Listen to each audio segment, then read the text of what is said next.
Therapy meeting. We're going to play a short video on how the public can participate in the meeting.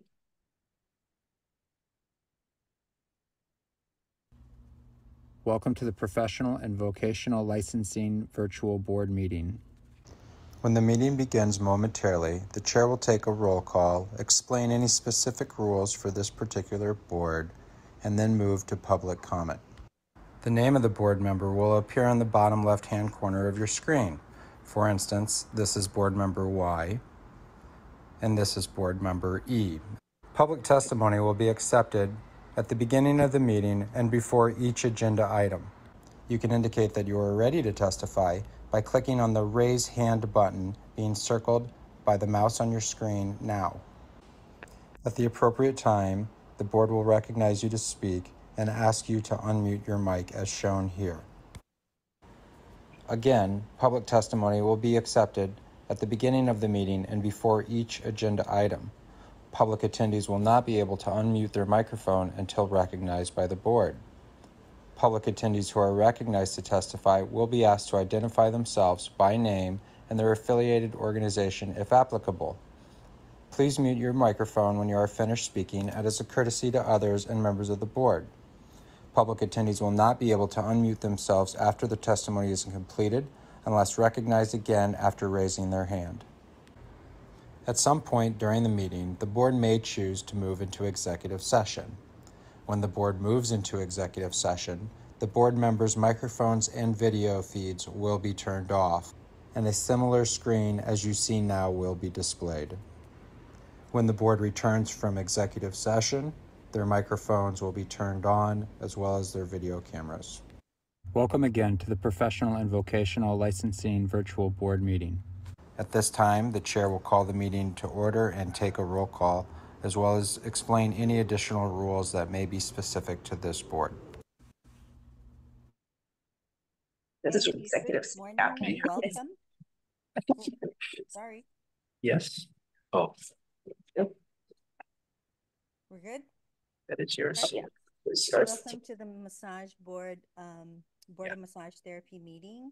To view the meeting and provide live oral testimony, please use the link at the top of the agenda. You'll be asked to enter your name. The board requests that you enter your full name, but you may use a pseudonym or other identifier if you wish to remain anonymous. You'll also be asked for an email address, and you may fill in the field with any entry in an email format. Your microphone will be automatically muted. When the chairperson asks for public testimony, you may click the raise hand button on your Zoom screen to indicate that you wish to testify about that agenda item. The chairperson will individually enable each testifier to unmute their microphone. And when recognized by the chairperson, please unmute your microphone before speaking and mute your microphone when you are finished. For phone access, if you cannot get internet access, you may get audio-only access by calling the Zoom phone number listed at the top of the agenda.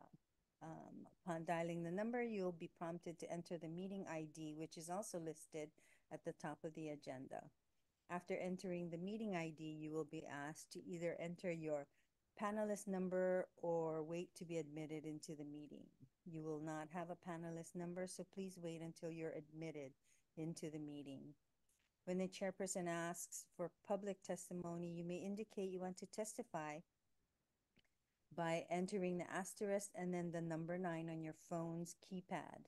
After entering the asterisk and the number 9, a voice prompt will let you know that the host of the meeting has been notified. When recognized by the chairperson, you may unmute yourself by pressing the asterisk and the number 6 on your phone. A voice prompt will let you know that you are unmuted. Once you're finished speaking, please enter the asterisk again and the number 6 to mute yourself. For both internet and phone access when testifying, you'll be asked to identify yourself and the organization, if any, that you represent. Each testifier will be limited to 5 minutes of testimony per agenda item. It is now 9:06. I would like to call the meeting to order. And roll call, please indicate if you're in the presence of others. Darcy Frankel, Sorry, I had to unmute. Here, and nobody is here except maybe my elderly cat. great, thank you. Jace Arafaki, Present, alone.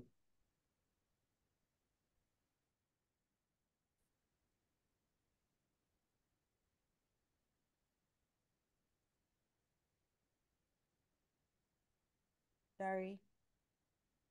Present, alone. Okay, thank you. Shannon Scoop, I am present and I am alone. thank you. And Sean is not in today. And I am here alone now. Okay. Do we have anyone wishing to provide testimony at this time? Thank you, Chair. This is Johnny. We do not have anyone request. Oh, sorry. We just got a raised hand from Carrie. Carrie, I will switch you to panelist mode in order for you to present your testimony.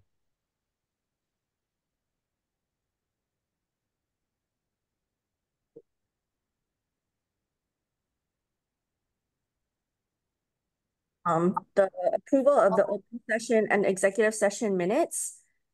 Does the attendee, do any attendees have testimony regarding the approval of the open session and executive session minutes?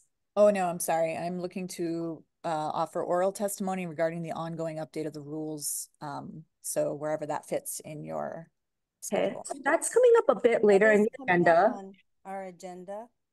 Sorry? It's It is coming up on our in agenda. our agenda.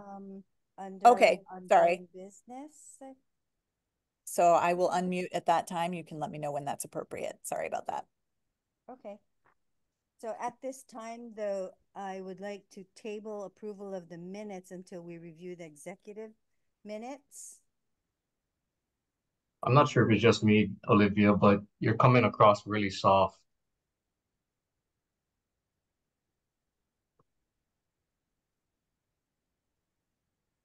Can you repeat that? As I'm as close as I can to my microphone and everything is on, volume is on high. Maybe it's my connection. Is that better? I can hear you. Yeah, it's a little bit better. Did you have your coffee though? Just joking. Yeah, I'm on my second cup. Thank you very much. Okay, so I'm gonna table number 2, approval of the open session and executive session minutes until after we come out of executive session. Hold on, do we have? Yep. Okay, so Reese, executive officers report.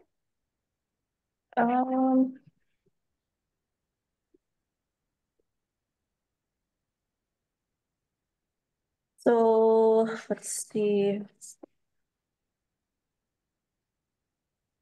The May massage summary of the exams statistics is in your board folder, or board packet. And let's see, so 41 exams were administered. Let's see. So total pass 14, total fail 27.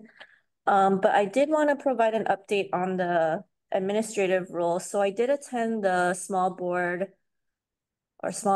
business regulatory board meeting where our rules were reviewed. The only questions that they had was regarding the costs of some of the continuing education courses. So I just told them that the cost can vary, depends on there's some free courses, some can range there's sometimes it could be a higher cost depending on the length of the course or what the topic is, so. But the board did approve the rules to go to public hearing. So that's the next step. Usually the public hearing is held before another board meeting, and we do have to give 30 days public notice for that public hearing. So yeah, I would have to work on the paperwork for that. Quick question. So our Sure. next board meeting is right now scheduled for September 10th. So that means we would have to do it before then, right? Is this so our under meeting, our direction or is it under the SBRB direction? what was that? Is setting the meeting for public comment under our direction or is it under the small business I believe it's regulation? under it's just part of the administrative rules process. So we would schedule it, like we would have to put out the notice, Okay, the board's office. okay. So maybe that can be in our September meeting. I'll try to work on it. But if anyone has any questions, they can just email me.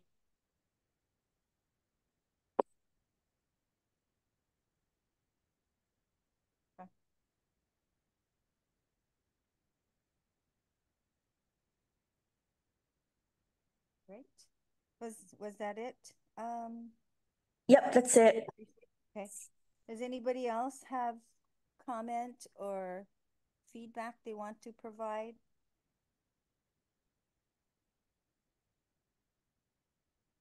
Okay, if there are none, I'd like to move to item number 4, applications. I reviewed the application, the ratification list, and I moved to approve it. Can I get a second, please? This is Shannon. I'll second that. Thank you, Shannon. And all in favor, Shannon? Yes. Jace? Yes.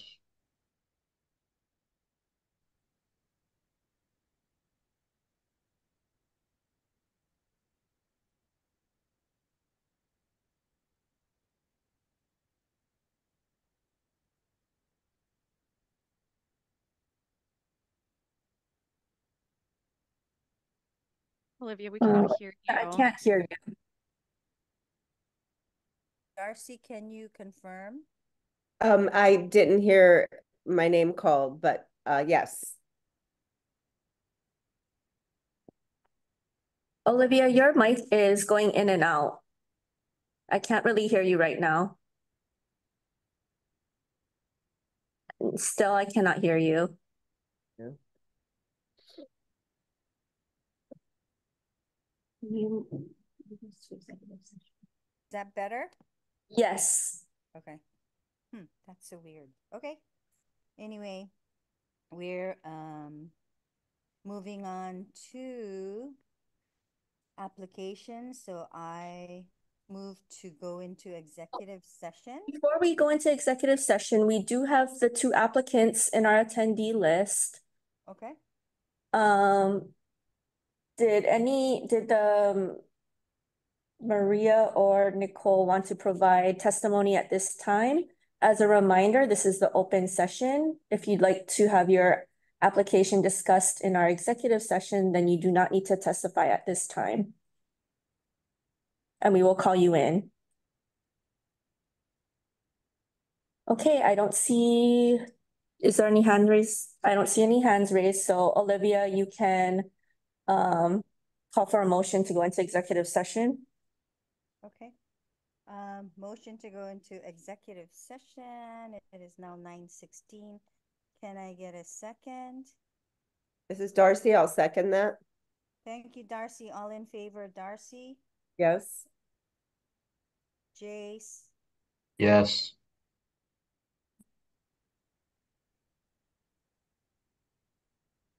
Shannon is a yes. Okay. And Olivia is a yes.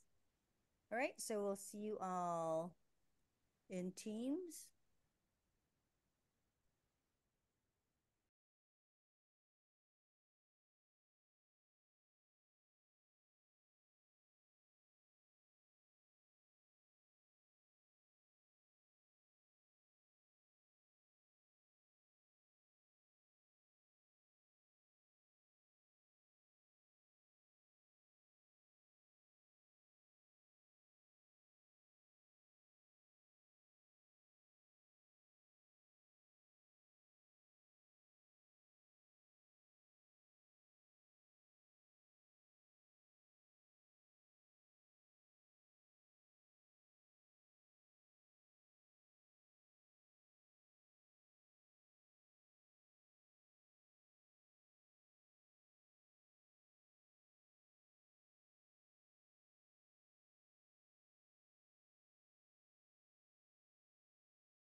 Can you guys hear me okay? I can hear you loud and clear. Okay, Go good. for it. Better than I guess, earlier. I guess that's what we have to do. We have to close the other app. If not, I'll have my other computer on. We have But dual that's computers going. But that's so weird. I think the rest of us also had Teams open and Zoom. Yep. Because I mean, this is the first time we're having this. I've always had Teams open and idle on the side when we were in Zoom. So, I know. hello, everybody. Are we all here? I see. Who's that walking in? Reese? Say, Okay. no, she's not Oh. yet. Okay, we're back in open session. We do have Shannon, Jace, Darcy, and myself. And at this time, I would like to take from the table approval of our open session and executive session minutes. So at this point, are there any additions, corrections? Well, did we need to make the correction about I do have a correction. So it should be amended under executive session to state at 9:37 a.m. It was moved by Chair Nagashima, seconded by Ms. Skoog, and unanimously carried to move out of executive session. Okay. So I'll make that amendment. Okay. Thank you. Do we need a vote on that? Yes, eventually you'll have to approve. Well, you can just approve the minutes yeah. as Okay. amended. Okay, as together, right? So as for the open session minutes, I do have some minor Oh, corrections. I just amended it. Okay, Oh, you have additional corrections to the open Yes. minutes? Okay. so the open minutes, page 3, second paragraph under Federation of State Massage Therapy Boards. Was it Matilda? In my notes, I have Matlda.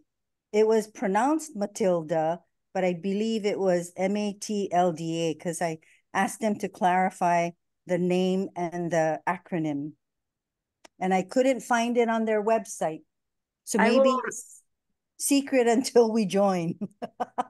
Okay, I will edit that.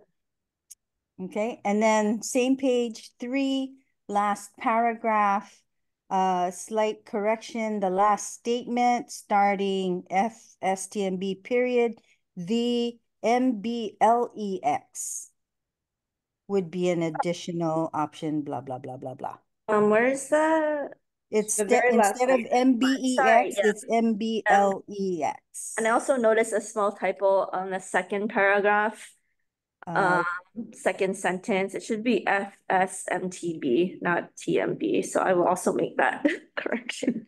Yeah, I see it now. Oh, Okay, All the acronym corrections. yes.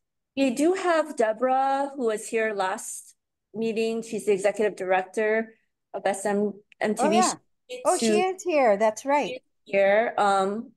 Is she raising her hand? No, it's just a comment. Oh, it's just a comment. So Maybe we can dial It says her it's in. MTLD, Massage Therapy Licensing Database. So Matilda is MTLD. MTLD. Okay. So it's actually Thank you, Deborah. MLTD. MTLD. Got it. MTLD stands for Massage Therapy Licensing Database. Thank you, Deborah. Thank you so much. So it's MTLD, not what we have in the notes. So there's 2 corrections for that, yeah? Yep, I got it. Okay. Hold on. Okay, that's all that I had. If no one else has anything, then I move to approve the open session and executive minutes with the revisions as stated. Can I get a second? I'll second that. Darcy Who's that? seconds. Sorry. Who said that first? Go Shannon. Okay. This is Shannon. I'll Shannon. second it. Okay. All in favor, Shannon, Yes. Darcy, Yes. Jace, Yes. and Olivia is a yes. Okay. Moving on our agenda to new business. Is there anyone that wants to provide testimony? Thank you, Chair. We do not have anyone requesting to provide testimony. Okay. Great. Oh, sorry, Thank you. the applications. Oh, Can I'm we make sorry. a motion? Yes, moving to applications. In the case of Maria Domier, forgive me for my mispronunciation. I move to approve her application. Can I get a second, please? This is Shannon. I'll second. Thank you, Shannon. All in favor? Shannon, Yes. Jace, Yes. Darcy, Yes. and Olivia is a yes.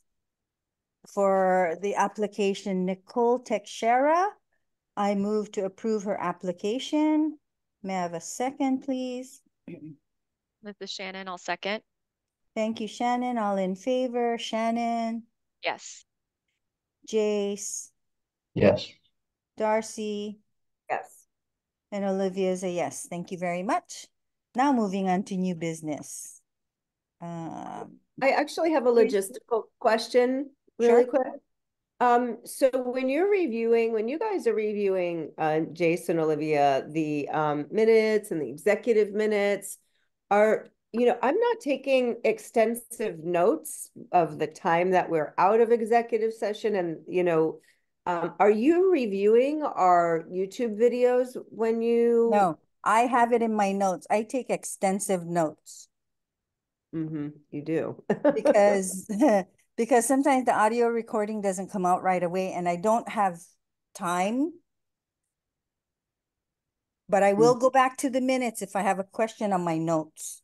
I will go back to listen to the recording, but We're otherwise taking notes here I take extensive notes and so does our secretary and executive officer. and executive officer. So it's up to you to take notes. I take notes, but not, that extensive. And I think some of us, I mean, I'm still learning and other board members are still learning too. So, Okay, yeah. no problem. Alrighty, Rise 5A. New business. So, this item, we've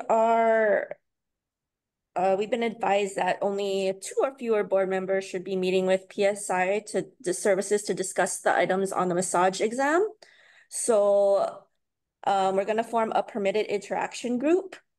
That's to stay within sunshine law. Is there any board members, 2 or fewer, who would like to volunteer for this permitted interaction group?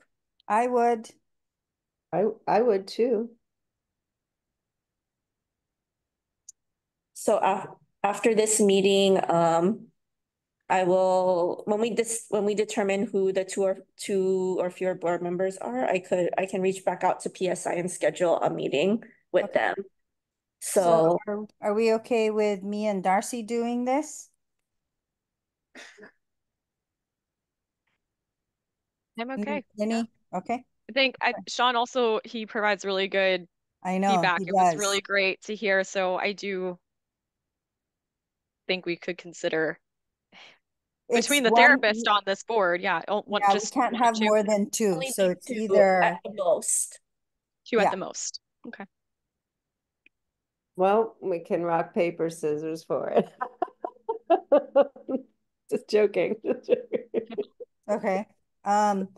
Yeah, Sean does have good input and I know he was a teacher for many years and he provided some really good stuff. In fact, he and I connected because our thinking is on the same path, but I'm okay with working with whoever, but I want to be on there. Well, and I think you have, the most experience, so you should. Well, you know what? I live and breathe this. So yes. That's what I'm Um, saying. Yeah, and I'm still actively teaching as well. So are you teaching right now, Darcy? Have you No, been teaching recently? no, I haven't.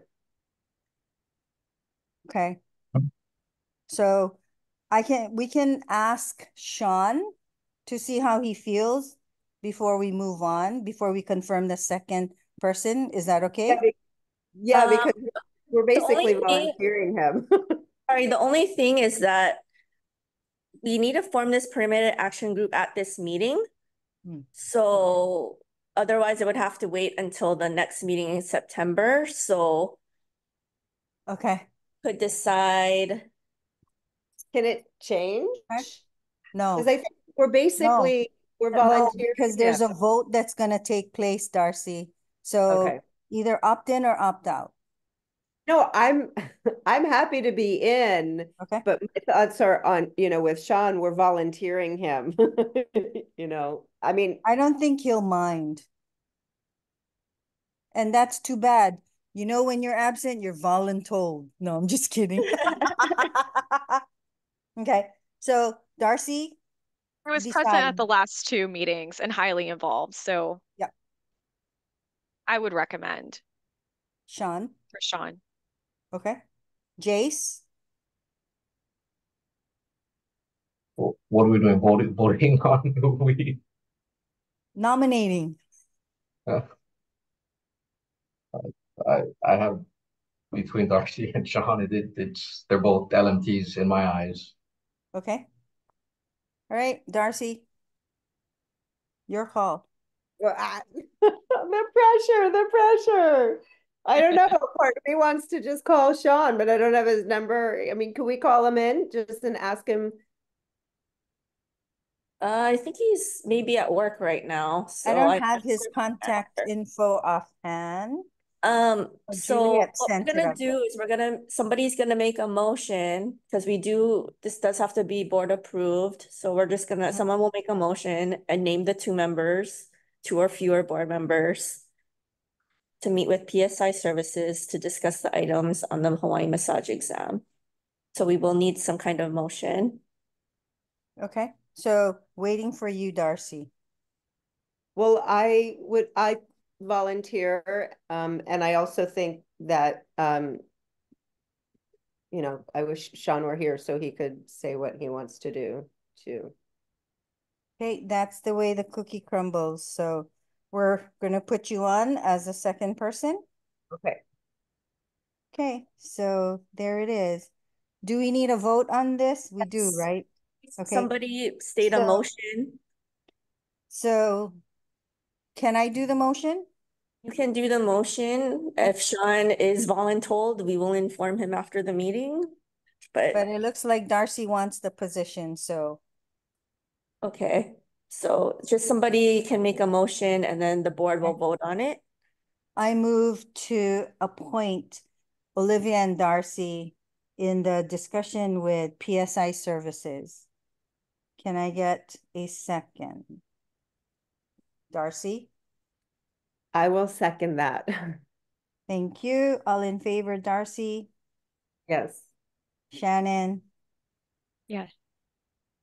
Jace, Yes.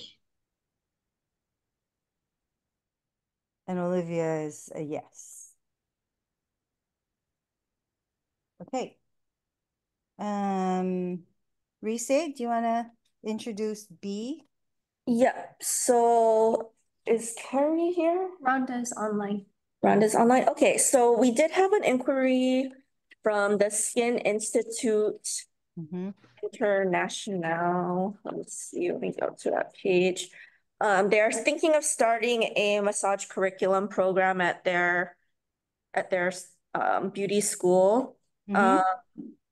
They are asking for the board to consider allowing 200 hours to be recognized as crossover for aesthetic students who choose to pursue dual licensure, and I guess for an esthetician license and in a massage therapy license. They Okay. wanted to ask for a similar approach as to what the Board of Barbering and Cosmetology allowed, which is 100% of the theory curriculum to be taught via distance learning. I do have executive officers from the Board of Barbering and Cosmetology. Okay. We have Rhonda with us, and Carrie was here earlier. Okay. Rhonda Roldan. see. What? I'm sorry, what was her role? Is she the EO? No. Executive officer for the Board of Barbering and Cosmetology, and in case the board had any questions regarding the this issue regarding like distance learning. Okay, I'm just curious because when Remington was in existence, we owned the Paul Brown Institute, who did have an esthetician program and a cosmetology program. And I had looked at their curriculum in the past. I know that their anatomy was superficial, for sure. Can you guys expand on that? Let's see. I can't see who's raising their hand on the attendee screen. There's Karen. I can't see either. Carrie has her hand raised. Who? Carrie? Okay. Oh, Carrie Curtis. Yes. She has testimony. Oh, she has testimony. Carrie Curtis, your hand is raised. I guess we can allow her to be panelist, but I also have Rhonda as our executive officer is also on the is also a panelist right now. Let's hear Rhonda first. I don't have I was hoping Carrie would be there because I'm not familiar with this, so I am sitting in on this to learn more. I'm gonna check the hallway real quick. Yeah, let me go check as well. Sorry. Sure. Because I remember their curriculum involved skin reactions and things like that. Massage goes deeper than the skin. Well, we do have Carrie here. Okay. You can come to this table, Carrie. Okay. So Carrie is our executive officer, also for the Board of Barbering and Cosmetology. Yes. Let's see. Olivia, did you have a question for the executive officer? Yeah, for Rhonda and Carrie. When I was the director of the massage therapy program at Remington College, we owned Paul Brown Institute. They also had esthetician and cosmetology programs, certificate and diploma programs. I take it back. It was diploma. Both of them were diploma. And I looked at their anatomy curriculum, and it wasn't as extensive as the anatomy we provided in massage therapy. Can you expand on that? Unfortunately, no, we can't expand upon that. Our rules simply say that the training must include anatomy, which would include skeletal, muscular, digestive, circulatory, respiratory, nervous, and endo skin, but it doesn't go into the specifics of how extensive that training must be. So I don't know if it would be equivalent to what the massage board requires. Yeah, if I'm not mistaken, there wasn't much on cardiopulmonary and circulatory system, which is a big part of what the effects we have with massage therapy. So I would want to look at the curriculum and the course description before we decide.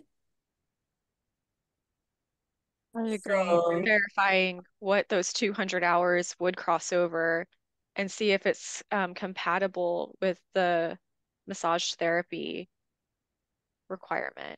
What does overlap and really what doesn't? What would depth? We would have to see what fills the gaps.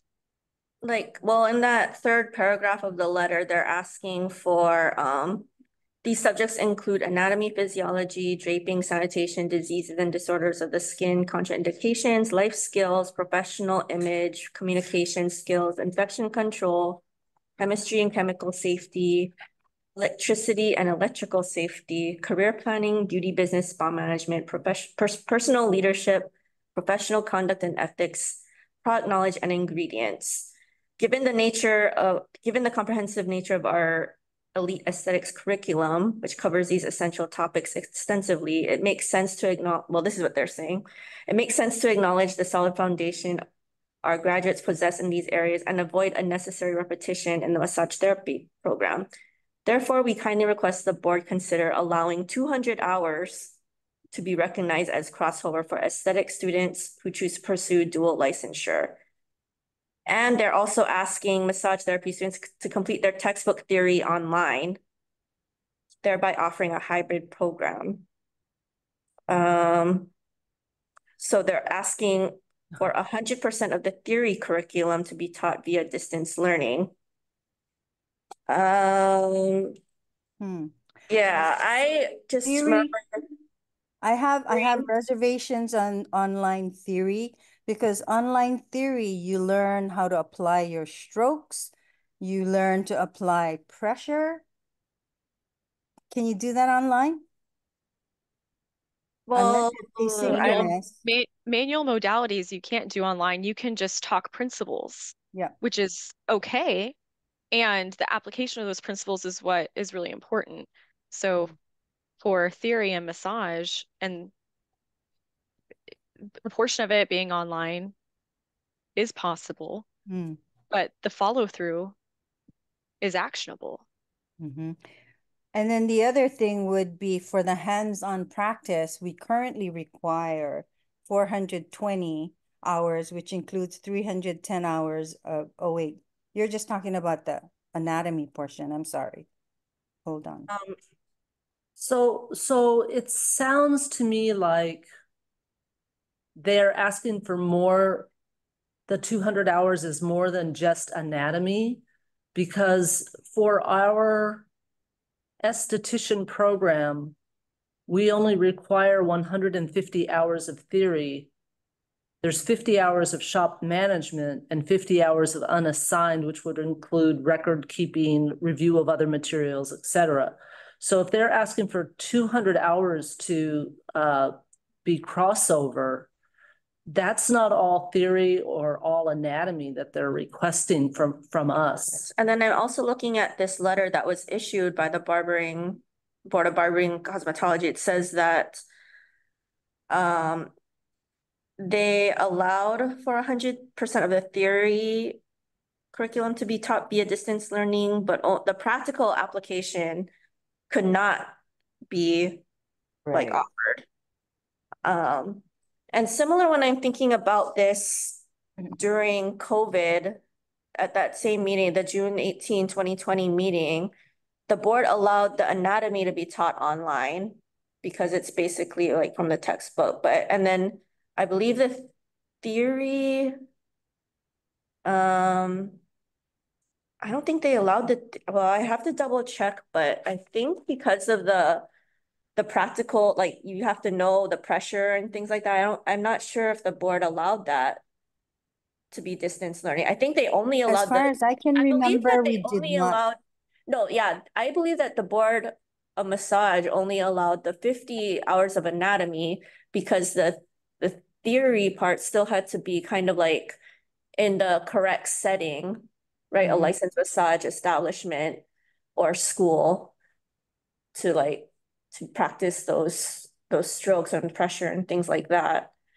So yeah, so that would actually, if we do allow that, that would actually circumvent part of our law where we require that massage therapy education. If it's an apprenticeship, it has to be in a licensed establishment. And I know that a lot of cosmetology and esthetician, they don't have an establishment license.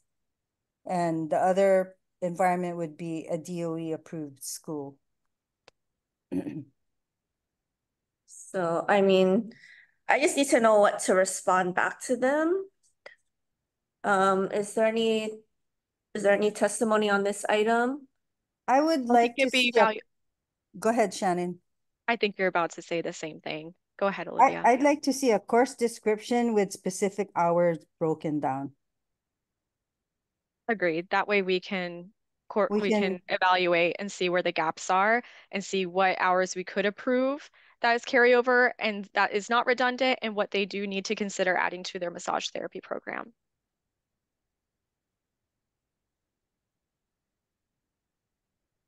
Okay. Yeah, I would agree. It's a big ask. And I like the idea for the profession, but it has to fall within, the rules of massage therapy as well. And they can't, kind of skimp on it. And there's a lot of, when you were reading that off, like electricity, electronics, they use a lot of machines, and technology that, that we don't. Well, we use different machines and stuff in our profession as long as it's approved by the US Food and Drug Administration. So I wouldn't nitpick on that. But I it think more depends on how they specifically, use it. they're asking for 200 hours. What are those 200 hours and what's a course description of that? And that way we can verify what are they going over in theory? What are they going over? I'm assuming contraindication is more for skincare contraindications. Then they need to think of the contraindications that could apply for massage. I've worked with the Skin Institute before and I've hired a lot of their estheticians. They are incredible. And they have a really great program for aesthetics. So I assume they do have a really great program and they would probably be a really great massage therapy program as well. So I think if we ask of this and see where their breakdown is, we can really, they would take on and develop a really great program because I see that with their estheticians. Cool. Yeah, and I think they did just get a establishment license, if I'm not mistaken. Or they got their massage therapy, their MAE. I'm trying to see. That was in our list.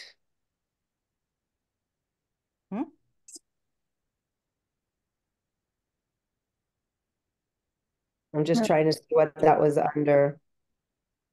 I mean, I just think it's important to recognize that these are two separate professions. There may be some theory overlap, but yeah, 200. I mean, yeah, the board can take a look at their curriculum and determine. But I think 200 hours, that's almost half of of what our current 570 is. So I believe, yeah, I and then 420 of that is practicals. So really, how much class time are they going to be doing? Yeah. Right? That's honestly maybe none. So I think evaluating where they came up with that 200 and a breakdown. How many hours will we allow? Sure. Taught via distance learning versus the practical application of the theory and demonstration, because I see these as two different topics. Yep. The online learning is one totally different topic in my eyes, and the program being a hybrid program. So I think those are two different things, because if we consider hybrid learning, we're going to have to really look at that for not just this school, but all programs. Sure. Yeah, and any kind of massage program has to fall within our rules. So. Is there another name for Skin Institute? Because since Darcy mentioned, I was just pulling it up. I don't see an MAE listed online. Yeah, I agree. I was mistaken. It was the Skin Sage Spa. I was gonna step in and correct myself, but I didn't want to interrupt. Okay, yeah, in the letter I can also mention that they would need an MAE license too. Correct. Okay. Okay. They probably just wanted to wait to see if this was even an option before that, but that would be a condition. So why don't we ask them for the course descriptions? We're asking their course descriptions. Anything else? And hours allotted. Specific hours for their Where are they Allows getting this to the 200 subject from? matter. Right, the breakdown of the 200 hours, because the way I see it, it's almost like they're trying to say, well, let's do these two, become a massage therapist and an esthetician at the same time, but the anatomy, it's there's different things that we need to learn and focus on. So yeah. Right. Like Reese say, it's two different Professions. professions. Yeah. Now, what is our rule again on distance learning with both apprenticeship and with schools? So the rules are silent on distance learning, but the rules are very specific in how many hours are required. So we have 50 hours of anatomy, structural kinesiology, physiology, 100 hours of theory and demonstration, and 420 hours of practical massage training in a school setting. That's for licensed massage schools. For clarification, that's all in-person learning. Yeah. I mean, the rules It's were not written back in specific at this 1980 something. point, So but yeah, in person was the intent. Yeah. So But I mean, during COVID, during the pandemic, the board allowed the 50 hours of anatomy, physiology, and structural kinesiology to be taught online because that material, it doesn't require anything really hands-on. It's just the textbook material. So the board allowed that to be taught via distance learning during the pandemic. That was like synchronous type of distant learning on Zoom. Yeah. Asynchronous, sorry. So that means it's going on at the same time. It's live. Yeah. Not just a module-based learning. Is that correct? Okay. Right. For anatomy, those anatomy hours only, yeah.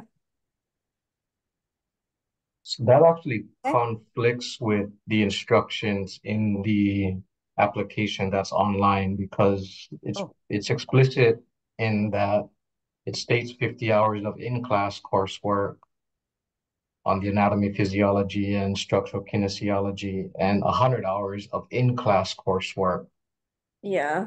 on the theory and demonstration of massage. So that's in conflict with the asynchronous piece that was made an exception during COVID. Yeah, I think we Since it's made that considered- exception, and we carried it on. But then every time we were asked that question, it was a specific situation. So we were, in a sense, reviewing it situation by situation. Is that correct, Reese? That's what I remember. I just remember at the very beginning of the pandemic, so this was at the board's June 2020 meeting. So like pretty much right when a lot of things were still shut down. So a lot the inquiries were coming in like how can I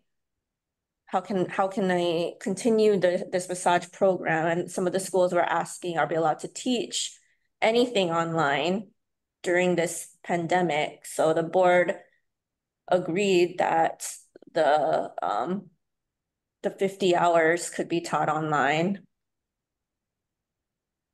I would have to look back on, I don't have the June 2020 minutes in front of me, so I would have to look back. I know that the practical definitely had to be in person. The 420 definitely had to be in person. And I can't remember how much of the theory, if the board allowed any. I would have to look back and get back to you all. Yeah, I don't remember approving the theory portion. Yeah, we part of me, approved the I didactic only remember part. very clearly that the board was okay with the anatomy, the 50 hours of anatomy, physiology, and structural kinesiology. And I can't remember, I don't recall the board approving the theory and demonstration because one of the concerns was, as Olivia stated, that the training be done in a licensed massage establishment or a DOE school, and those places were closed. So it was, yeah, I think that just the anatomy part was approved, but I can double check and let you all know. If it's not in person, if it's considered taught in real time distance learning, aren't they affiliated with that program? So it is classroom work, even if it's not in person. What do you mean? So for example, like anatomy, if 50 hours of anatomy, if it's taught online with taught in real time, isn't that considered classroom learning? Because Oh yeah. they're being taught by their instructor that is to the school that they're going to. It's just in a different. I think that I'm recalling that the conversation was, or the discussion was that if you're doing, but for the theory and demonstration portion, that's where the question was, because with the camera, you can't really tell the person's hand pressure on that person's back. So the instructor wasn't there in person to be like, oh, that's too much, or oh, that's too little. So that's why they allowed the anatomy portion to be taught online. But the concern was the theory and demonstration part was like since the instructor wasn't there in person, they couldn't really like tell the student or the apprentice like, oh, yeah, like they weren't there to see the actual pressure being applied. So that's I why think overall we approved the APK or didactic portion of the APK. didactic person could be taught online. Yeah. But that anything was the exact verbiage. yeah, anything hands-on still had to be done hands-on, including even the CPR still had to have an in-person component. So but I mean, yeah, that's just what I'm trying to remember for the meeting to assist the board in answering this inquiry from the Skin Institute. So is that for the all on that? Skin So Institute's two requests regarding the 200 hours to be recognized on the massage therapy side and the online class, wouldn't that be addressed by way of the MAE application, in which those questions would be, if they were to apply for this, or sorry, not the MAE, but the educational one, wouldn't that ultimately be surfaced through that process of that application in terms of the questions for the course curriculum and that additional information that I think Olivia and Shannon are looking for? It's not stated on the application itself. It's in our law, it's in our statute, but we have made exceptions because of COVID. And I think we have been considering that, as an ongoing guideline to approve or to allow didactic classes for APK to be done online. right. So I guess what I'm asking is for this letter that I'm going to send back to the Skin Institute, we're just going to ask them first course descriptions along with the breakdown of hours for each of their courses so that the board can determine whether certain courses can be taught online. Okay. So why don't we start there? Okay. And then wait for a response and we can see what we can follow up the next meeting or something. Okay. Maybe even one of them can attend. Maybe somebody from the Skin Institute can attend because they didn't leave a phone number or email, but yeah, so I'll respond to their letter, hard copy, and then we'll see if we get a response. Okay. I'm okay with that. Okay. So I guess can make a motion. Okay. I move to respond to Skin Institute requesting a detailed course description for the 200 hours they are requesting for approval to transfer into massage therapy with the specific hours broken down. This is Shannon. I'll second that. Thank you, Shannon. All in favor, Shannon? Yes. Jace? Yes. Darcy? Yes. And Olivia is a yes. Thank you, board, for having us. Let us know if we can be of any assistance in the future. Sure. Thank you so much for coming. Thank you. Carrie, Okie dokie. I ask you some questions. Anybody have any comments? Otherwise, we can move on to our ongoing business.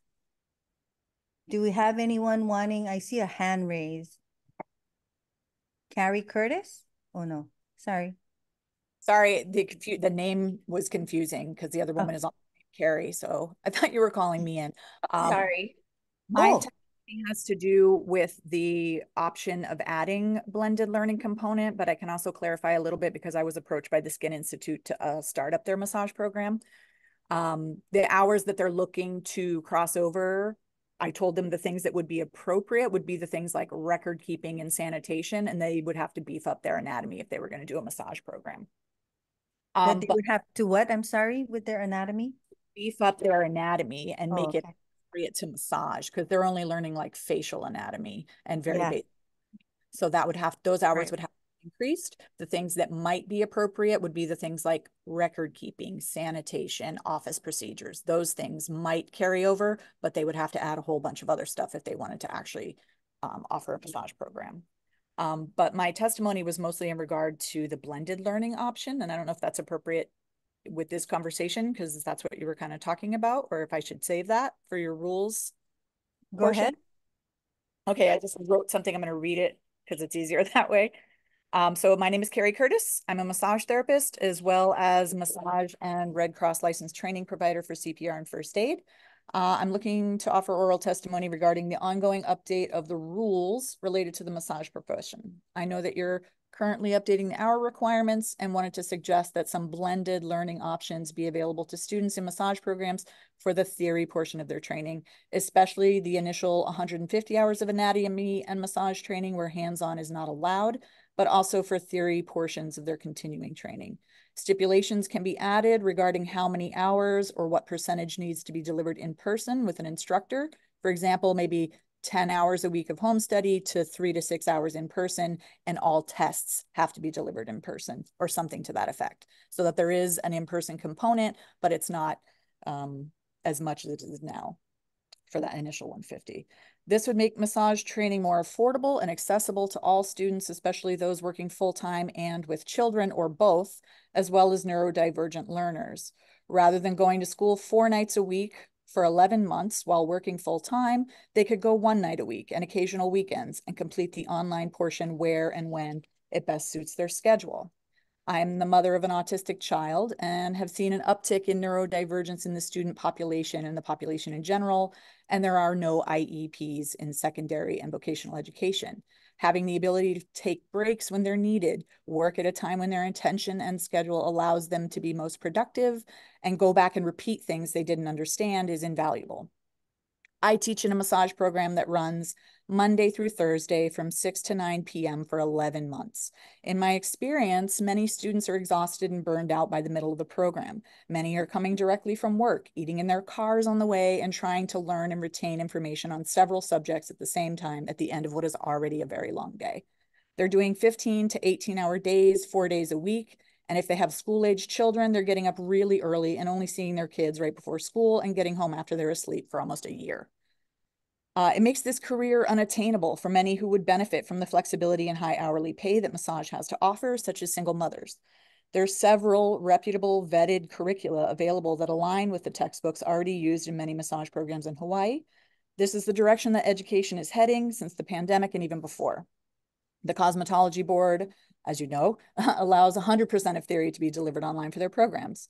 On a separate but related subject, as an instructor, I have looked into many schools on the islands and noticed a wide discrepancy in the number of hours of actual education in a classroom versus supervised practice from school to school. Many schools and sponsors take advantage of the language that allows them to work students for 310 hours in a public clinic and collect both tuition from the student and charge the public $20 to $50 an hour for a massage. These therapists get very little education and or supervision, as typically they're alone in a room with a client and are not being corrected on their form, technique, or body mechanics. I think there should be a cap on the number of those 310 hours that are in a public clinic instead of a classroom. You can keep it vague to allow for flexibility in selecting the modalities taught, but make sure that those hours are education and not just practice. So for example, like 310 hours of supervised practice could include a minimum of 160 hours of training in the application of massage techniques and different modalities with a teacher in a classroom setting, a minimum of 50 hours of advanced anatomy, kinesiology, pathology, and hands-on palpation skills, since they are not allowed to palpate in the 50 hours of theory, and a maximum of 100 hours in a student clinic to be completed after at least 300 hours of training. This would prevent the exploitation of our students and ensure that they're properly trained, can pass the test for licensure, and can work across multiple settings from spas to medical clinics.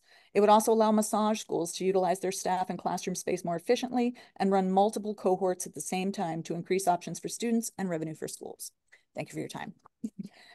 So that was sure. the program that the Skin Institute uses for their estheticians program is from Milady, and they also have a massage program. It's COMTA approved, which is the Commission on Massage Therapy, yes. So that same program uses the same textbook that they use at their school, at KCC uses.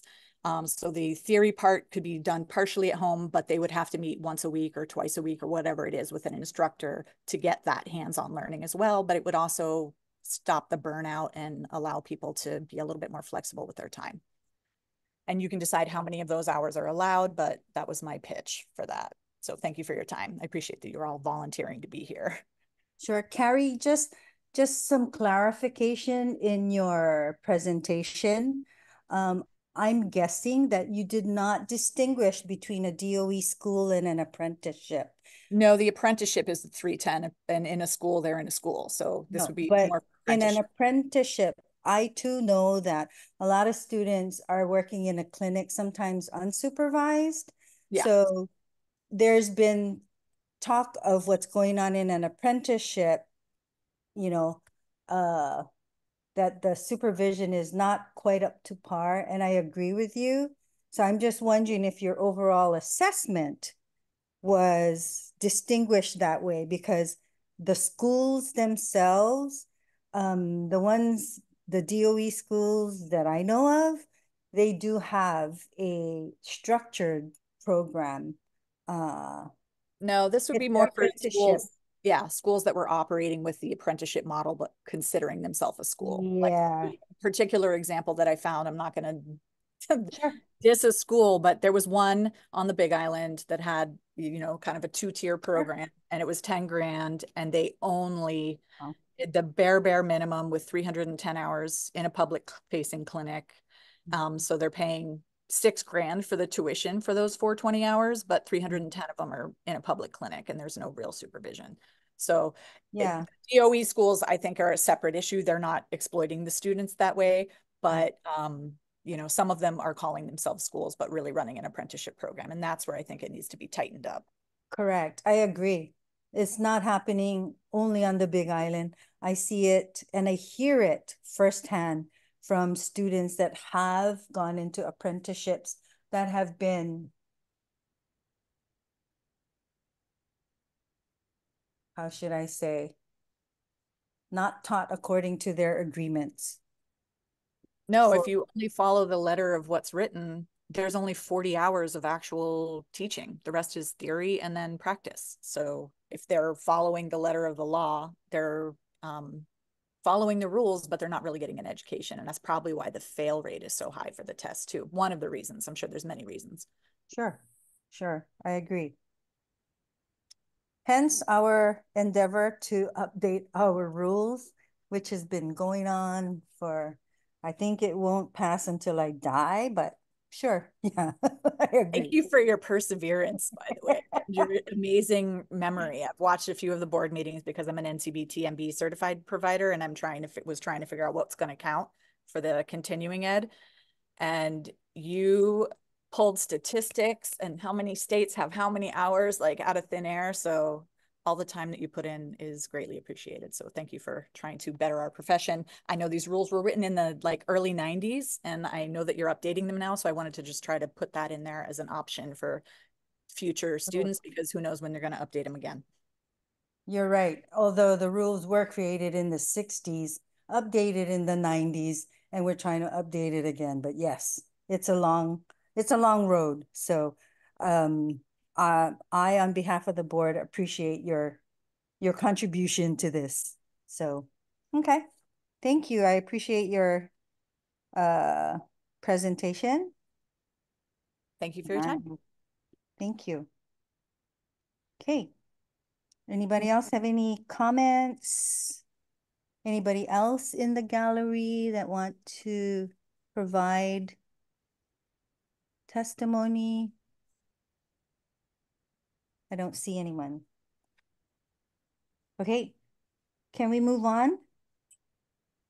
Yep, so I did leave the FSMTB presentation on as item A on ongoing business, just because I do remember the board asking to leave this on the agenda.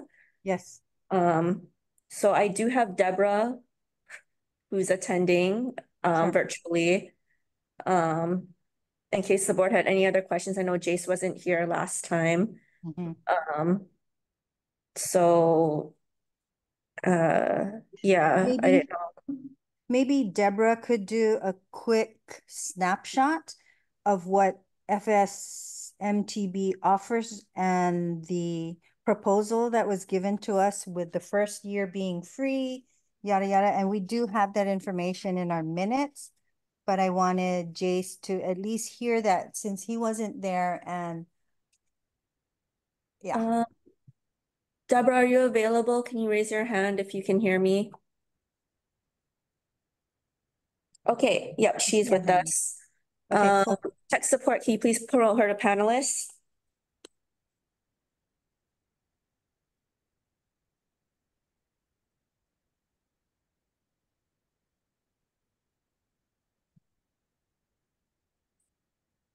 Deborah, thank you for being here again, virtually.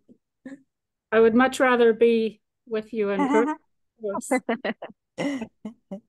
I appreciate the invitation to come back, and I'm happy to answer any questions that may have arisen since we were last together. So I do have one update for you. I don't know if you want me to address this or not, but we previously introduced the Interstate Massage Compact, or the concept of that. We had visited with one of the president of the Hawaii Senate. And so since we last met, so Nevada had adopted the compact, but last week now Ohio has just adopted the compact. So now we're up to 2. So a little bit of a mini update for you. Oh, and sorry, who is that? Nevada and Ohio? Ohio, yes, correct. Okay. Yeah, the governor just signed that last week. So, so in terms of Federation membership, yes. So the president, actually all of the board members were in attendance at your May meeting, and the president extended an offer, really an invitation for Hawaii to be part of the massage regulatory community in the United States. And so because we're, proud and confident in the benefits of membership, he had indicated that you would be welcome to join if you have any hesitation or trepidation or wonderings, to join for the first year at no cost. So there are many benefits that any of your regulatory colleagues could attest to, but for example, we meet annually, so all of the members come together in a location within the US and territories. This year in 2024, it will be in Washington, D.C., in the nation's capital. And so that's the annual meeting of the Delegate Assembly. That's where the members come together to vote on, any bylaw changes, resolutions. This is where they elect the board of directors, the governing members of the Federation. And it's an educational conference as well. And it's important to us that every state has a voice and a vote. And so the Federation pays for the delegate from each state to travel, all expenses paid, to ensure that representation, regardless of what's happening in the state legislature or the financial situation of any state.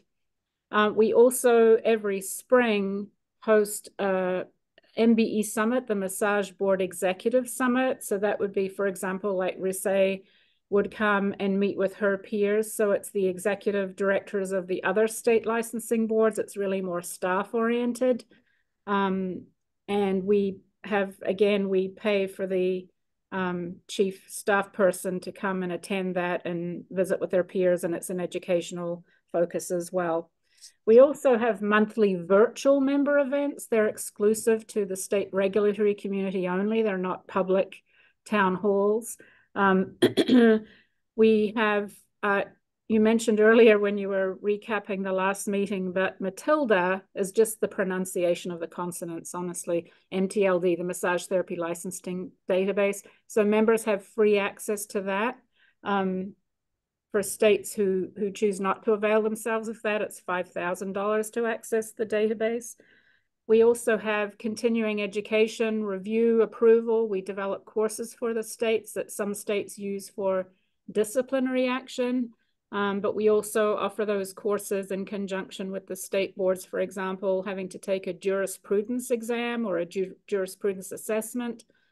We work with each of the state jurisdictions to offer that through our online learning platform. It's called the REACH is the acronym. Sorry for all these acronyms, people. It's REACH, and it stands for Regulatory Education and Competence Hub. So it's a place where LMTs, the actual massage therapists, and also regulators can go and get their education. Some states have a mandatory CE requirement to renew their license on cultural competence. So we have several courses on that area, for example, courses on human trafficking. And then some states use the courses for disciplinary action, for example, client intake. If there are communication issues and they, instead of fining them and just, you know, paying a fee, they actually try and re-educate and remediate the LMT who would otherwise be disciplined. And then we also track legislation across the nation and assist state boards with those issues, rules, regs, rewrites. Some states, you know, when they're under sunset, they're under peril to be deregulated. So we assist in that as well, and many more things. I don't want to keep talking, but if you have questions or if I've missed something that you think you'd be expecting, happy to speak to that. The big flagship program we're known for is that we offer the MBLEX, the Massage and Bodywork Licensing Examination. So that's the one that the National Licensing Exam is used by all the states that license massage therapists, except, as obviously you know, Hawaii, and New York has their own state exam, although we're in conversation with them about them moving to the national standard. And then we had invited the Hawaii board to consider adopting using the MBLEX, not to replace your state exam that you have, but in addition to, because one of the requirements for the multi-state license to practice is passage of a national licensing exam that assesses safety and competence to practice massage therapy. So some interrelated things there, which is why I mentioned them. So is that a good enough recap? Sure. Thank you. Yep, I think you covered pretty much all of it. Yeah. Okay. Thank you. I do have a quick question though. Yes. The MBLEX exam has a requirement of 500 hours from a massage school to take the exam. Are there talks of increasing that requirement, since there's talk about, you know, the government financing requirements taken to 625 hours of education? And there's also talk about that in the compact itself. So yeah, so first of all, a clarification, there is no 500-hour requirement to be eligible to take the MBLEX. It's the state, each state has their own state requirement. So now they have to have attended massage school. At this time, they don't even have to have completed, but the school needs to indicate that the student is ready. You know, for many reasons, schools prefer that. For example, if a student doesn't do well and they don't pass, they're at least still in school and the teachers can help them second time around. But So yeah, just wanted to clarify, there's no minimum hour eligibility requirement to access the exam. Right now, separately, massage education is under scrutiny, or as are other vocational education programs, because of the Department of Education rule that they decided was going to kick in on yesterday, actually, July 1st, and they gave really, I don't know, just a few months notice about it. Yeah. Where whatever the state minimum is, the Department of Education used to fund 150% of the education. So for example, in a 500-hour regulatory minimum state, they would fund 750 hours. And the DOE, the Federal Department of Education, took that back to 100%.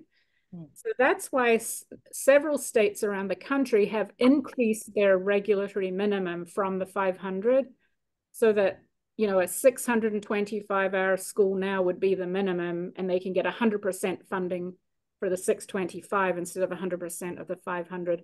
Also, to be eligible for the Pell grants, the 600 hours, it was causing financial distress and not helping people less financially, you know, flush with funds come into the profession and pursue a higher education with that ruling. But I think, was it yesterday or Friday, there was an injunction. There was a lawsuit filed against Department of Education, I think Cortiva and the AMTA. AMTA. Oh, it's not AMTA. So AMTA filed a lawsuit in Washington, D.C., or in the District of Columbia, and they haven't been heard yet in their jurisdiction. This is the one from the accreditation. Is it is it CompTA? No. Or AC? It's the one that named is it MACA, some career schools and colleges, and they named Cortiva as their co-filer. They're the ones that were heard. Their case was heard in court in Texas, and that's where the injunction was successfully filed. But AMTA hasn't been heard yet, the one that they filed in DC. Oh, okay. Yeah, I saw that. Yeah. So anyway, that's, I think, probably where you're getting the increase in hours. Tennessee just moved from 500 to 650, for example. Rhode Island, I think they increased to maybe 800. I don't think it's been confirmed. Oh, okay. The Rhode Island one, I don't think it's been Tennessee, confirmed. Louisiana, Florida, and Nevada. Yeah. So that's increased. in the catalyst for why many of the state boards are looking to increase their hours.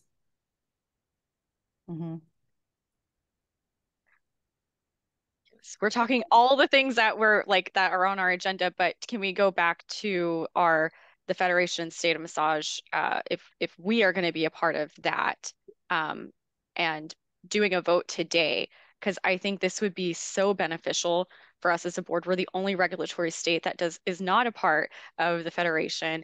And these type of topics that Deborah's talking about, I'm assuming this is like the stuff that you're putting on newsletter. You're involving all of us in the conversation. We're not the only ones out here. We're all experiencing the same type of things, and we can have this community. So I motion that we do accept the invitation.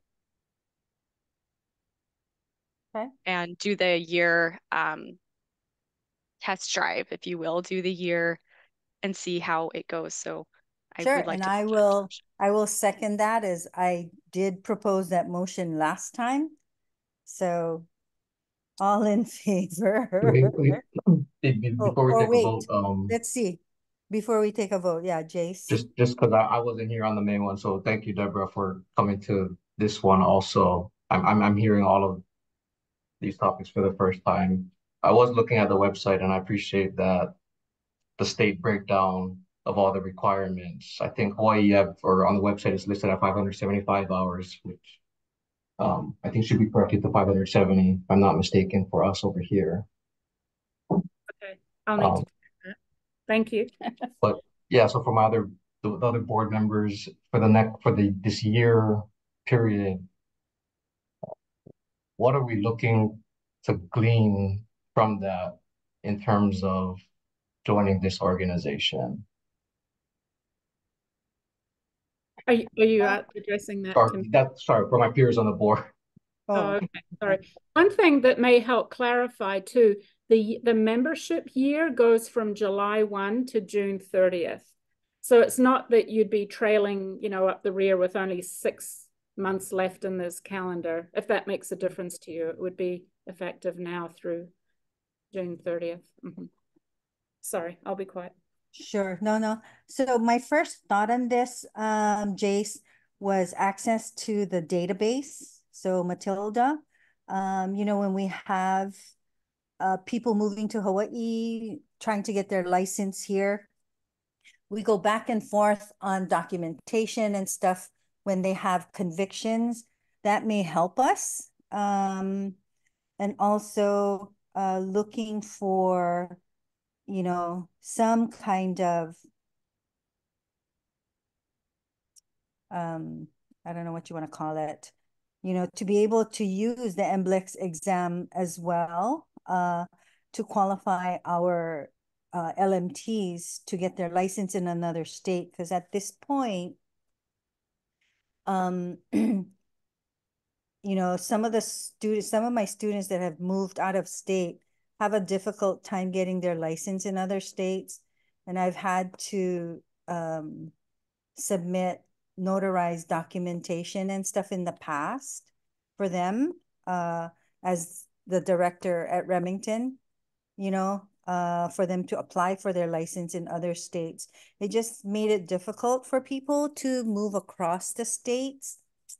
One of the big concerns that I've heard on a national level was the liability of the home state initially if someone violates a statute, but I think it's been clarified that it would be the state where they had the infraction would have jurisdiction, I guess, on the matter.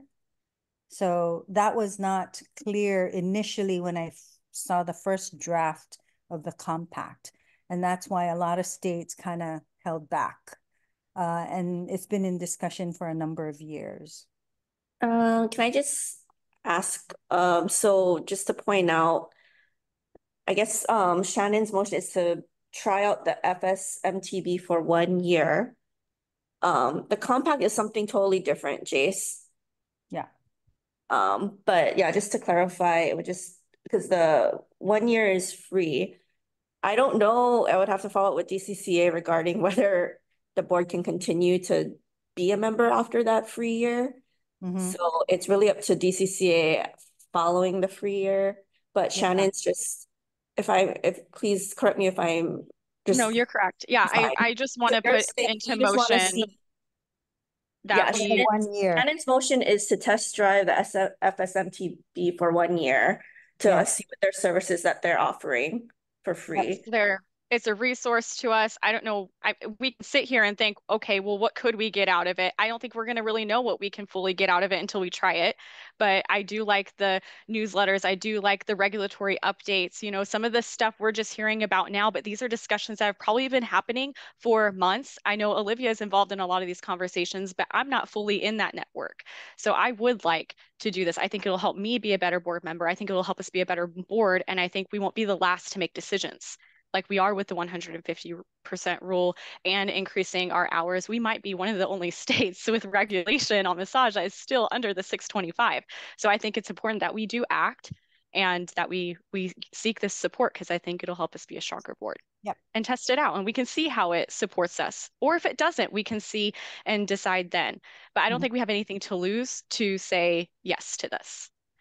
Correct. And I want to add to that we had said previous, and I want to add to her motion that after the free year subscription, we would reevaluate.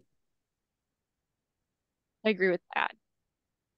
Okay, so why don't, I guess Shannon, I'll just, you can amend your motion just to say, move to trial FSMTB for 1 year and evaluate afterwards or something.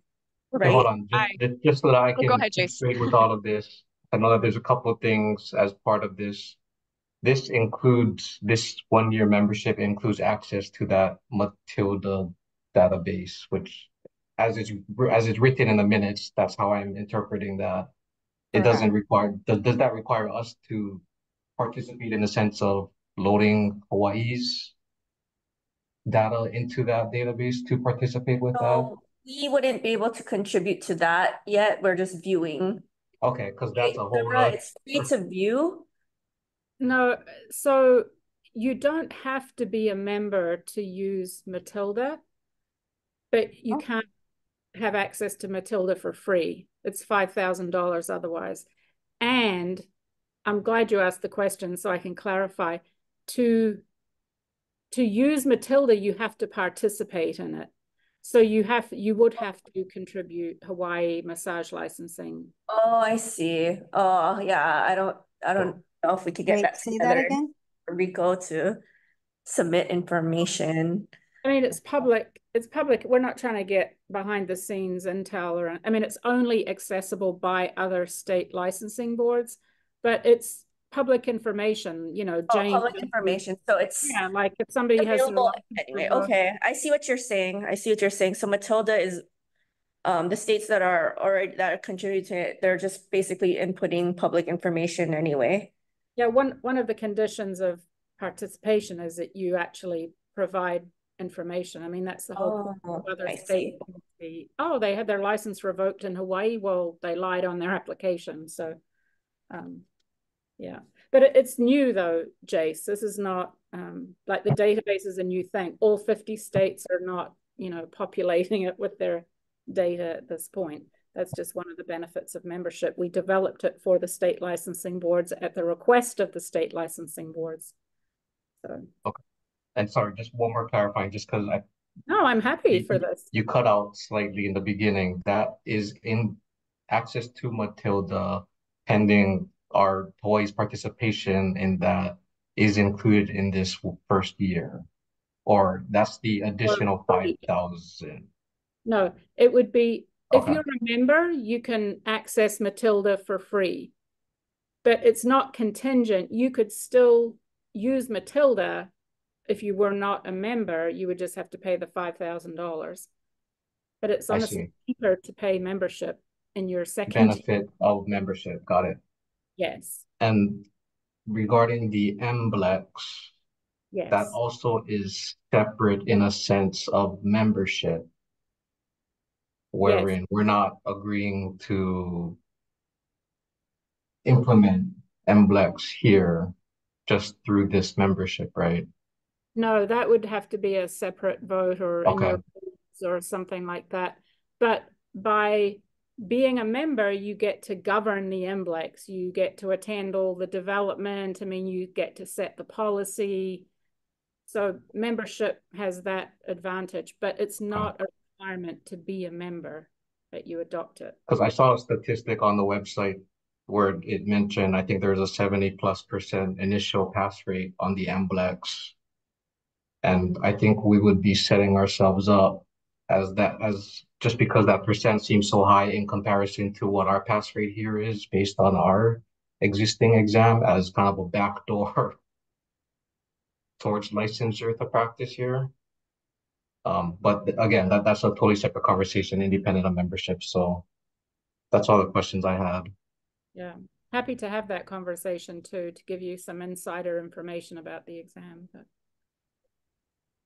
And then, so if everything in Matilda is public knowledge, what's the benefit? Well, one of the benefits for the regulatory boards, the public don't have access to it. But for example, if somebody applies in your state for a license and said they've never been disciplined anywhere or, you know, had any, their licenses unencumbered, your staff don't have to call around 49 other states to say, is that true? You can just type in their name, their, you know, identifying number and say, oh, actually you lied on your application. Your license has been revoked in 3 other states. So it's more like a one-stop shopping. It's like a clearinghouse or coalescing licensing information of all licensees. But even you as board members wouldn't be able to access it. It would be your administrative staff or board counsel this is not an open public thing. It's just 10 years ago when somebody lost their license in Arkansas, the perpetrator would say, well, I'll just go to Texas and practice. And Arkansas would pick up the phone and call Texas and warn them that, Joe Schmo is on his way. And I thought, how can this be in the 21st century and we're still phoning people to warn them of bad actors? So really the database is just leveraging technology. Instead of your staff looking up the websites for 49 other states to see who's licensed and who's not, or if they're telling the truth. Mm-hmm. But that's ultimately, I mean, right now we're looking at 2 states. What was it? Ohio and Nevada. That's just the compact. That's not the federation. Sorry, That's something else. I mean, compact, which is for professional mobility, the Interstate Massage Compact, or impact, that's Nevada and Ohio have adopted that. So that would be required by the Hawaii legislature to adopt a compact. That wouldn't be a state board function. Sorry for the confusion. Okay, so there's just a lot of information. I'm not 100% clear on it yet. And so how many states are involved with this right now? what do you mean by involved? You mean the members? We have everybody except Vermont and, well, Hawaii is not a member. So all the other states are members. Of the compact? Of the federation. Okay, sorry. Right. Over. Yes, of the federation. Yeah, if we can go back Just to just the federation. Sorry to cut this conversation. We need to address Shannon's motion. Yes. Can we? So that's separate from the compact. Correct. Right? So as far I'm just as trying to get clarity so I can address the motion. Yeah. So Shannon's motion is about joining FSMTB for not 1 year and reevaluating. Move to try out MTB for a year and evaluate after that. Yep. There's no commitment and it's not changing any of our rules or regulations. It's a network, it's a resource. Yep. Topical discussions, regulatory updates, newsletters. Right. And Matilda. That's separate from the compact, which Deborah is saying, and I also just want to point out, joining the compact would require a change in statute, so that would have to go through the legislature. So yeah, let's try to stick to one topic because it's kind of blending in all into one discussion, and it's gonna get confusing. So why don't we just address the motion that's on the floor right now? Okay. So I seconded the motion. So all in favor, Shannon? It's Sorry, I didn't hear you. Was that a yes? Yes. Okay. Yes. Jace? Yes. Darcy? I'm not yet in favor. I'm Okay, you want to abstain? I'm not yet in favor of moving forward. Do you want to abstain your vote? Well, do we have quorum for the vote? Yes, there are 4 members present right now. We need 3 for the motion to pass. So do you want to abstain or vote no? I'm going to vote no right now. Okay. And then Olivia is a yes. So we have a majority. And so we'll go ahead and then Risa, you can let us know what steps need to be taken. Deborah, I'll reach out to you again regarding more information because I'll have to also ask, talk to our licensing administrator about this too. Okay, I understand. Yeah. Right. Okay. Great. And I'm happy to also answer questions for Darcy too, if just for clarity, just so you can be fully informed. But welcome to the Federation family. Thank you. Thank you, Deborah. So can I leave now or? Yes. You can stay as long as you like. You can stay as long as you want, Deborah. It's the end of a long day for me. It's still morning. Yeah, right. Yes, Okay. yes. Thank you Thank you for hanging out with us. yeah. Thank you. Bye-bye. Bye-bye. Okay. All right. Shall we move on to item 6? Oh, I crossed out too many things. Is that 6? Yeah, So 6. technically we're on 6B, right? Correct. Okay. So for 6B, the U.S. Department, like Deborah mentioned, I was going to say that there was an injunction filed, and I know AMTA filed a lawsuit, but all of those are, the injunction has actually been approved. So they're holding the U.S. Department of Education from imposing this rule. So, and AMT has filed a lawsuit as well. So I'll let you guys know when I come back from my travel in September, but that's where it's at right now.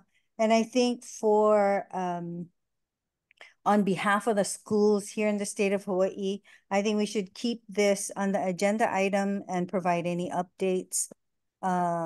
Because some of the schools will definitely be coming to the board asking for help or information, which we don't have, but it would be good for us board members to be aware.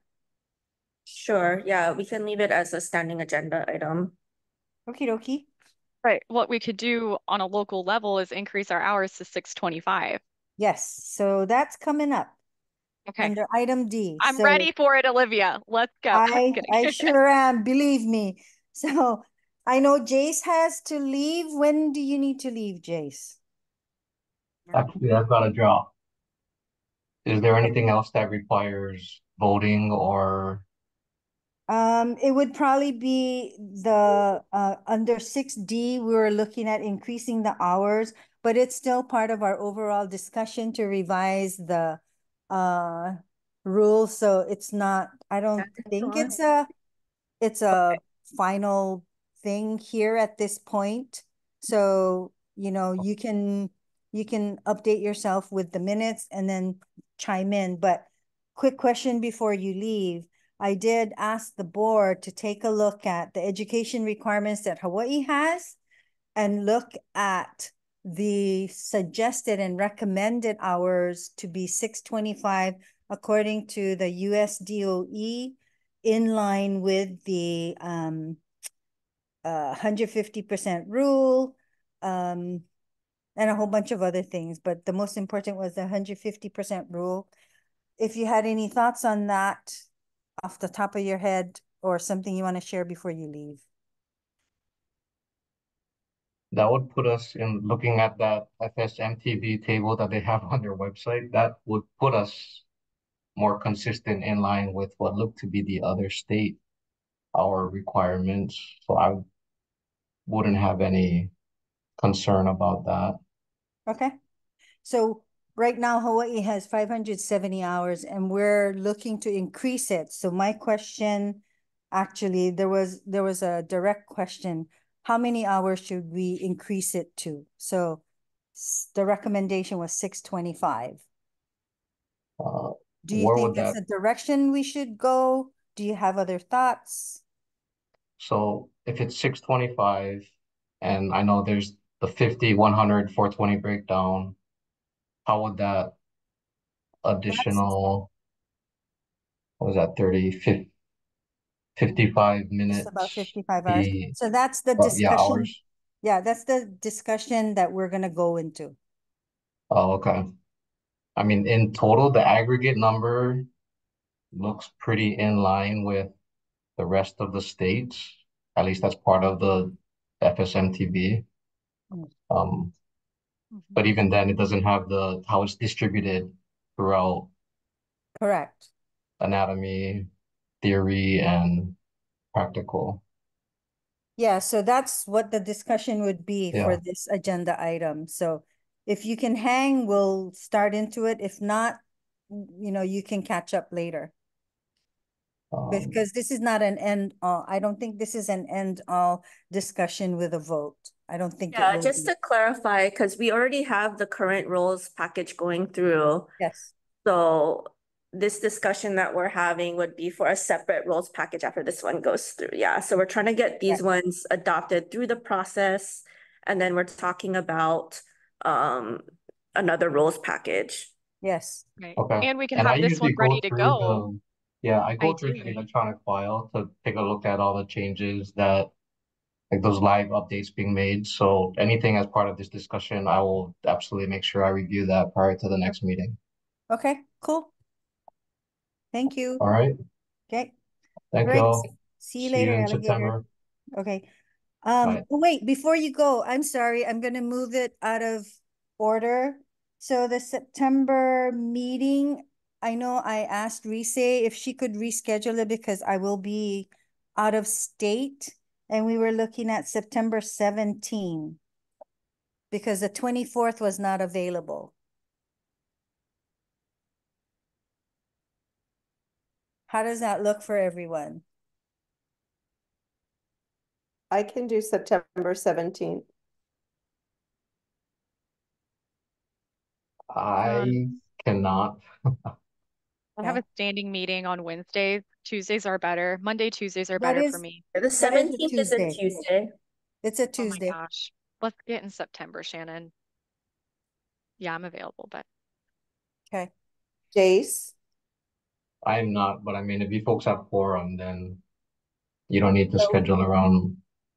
So I think we just have to wait for Sean. Did you get a response from Sean, Rise? I don't think we did yet. Okay. Um, Will you contact him? yeah, we'll have to reach out to him again. Yeah, Okay, So just, I'd only be available on the afternoon of the 17th, okay, not the morning. might be, that might be able to work for, we could also have it later, just because, if we could do that might actually work better because if we are able to schedule the public hearing for the rules that day, it would be before the board meeting, so is everyone available the 17th? Could we do afternoon possibly, or? I can do the afternoon. I will move all my patients. So yes, I can make it happen since it's ahead of time. Because I have patients scheduled all the way to December. So Jace, you could do the afternoon on the 17th? Okay. Yep. At 1 Shannon, o'clock? you can do, yes. One works. so, yeah, we'll follow up with Sean, but, that's good to know because Okay. if we are able to do the public hearing that same day, it would be good to do it In the morning? before that meeting, Oh, so.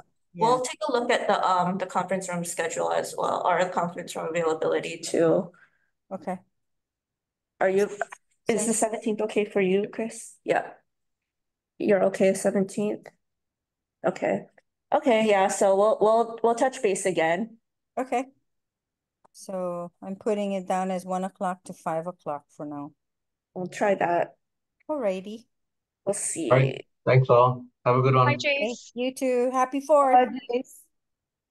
Are we still are Yep, we we're moving on. moving on to road So we're revision? other than the discussion we had on the interstate compact, I'm going to kind of plow through that and move to rules revision unless somebody has a burning testimony or comment. Anybody in the gallery? I only see 2 people left, but anybody Yeah. wanting to Just in provide- regards of the compact, it's just with and I spoke on this last meeting, with what we are looking out for in Hawaii is our local industry. And so that's where I stand on the compact, is protecting our people, our licensed therapists, right, ensuring they have jobs, ensuring they have housing, and not allowing an open revolving door for people to come in Hawaii to right. practice massage. So I want to just clarify. So I'm seeing or understanding that you're kind of leaning against it. Is that right?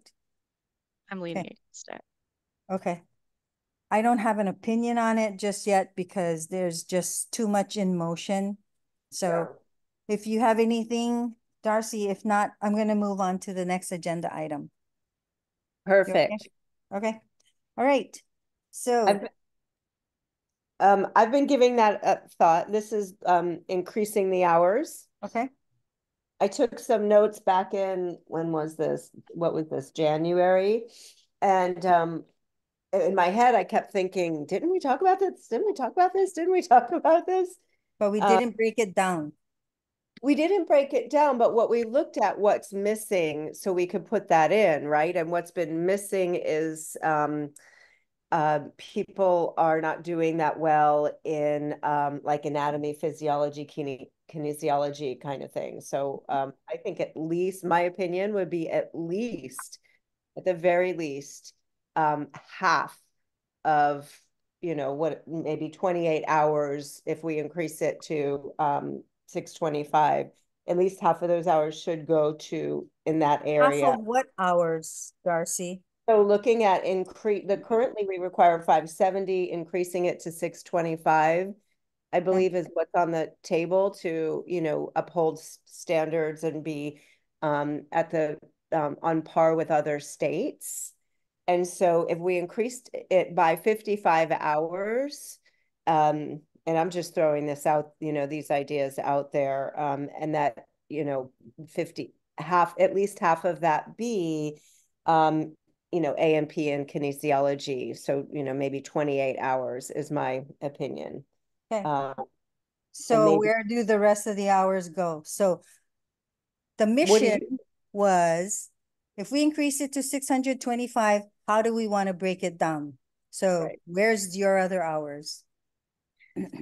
I don't know. I'd have some more questions about what's happening on the test.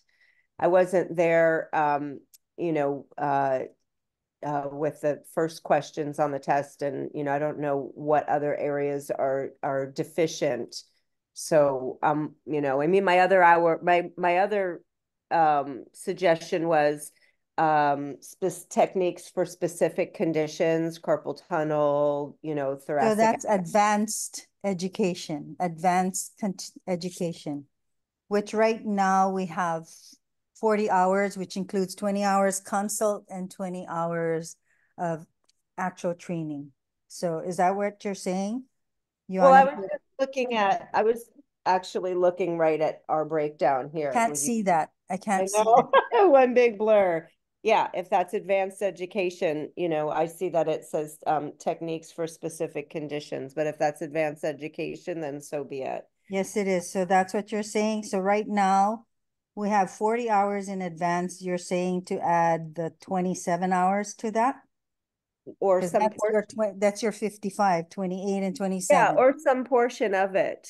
Okay, if it's a portion, where do you want to put the rest? Well,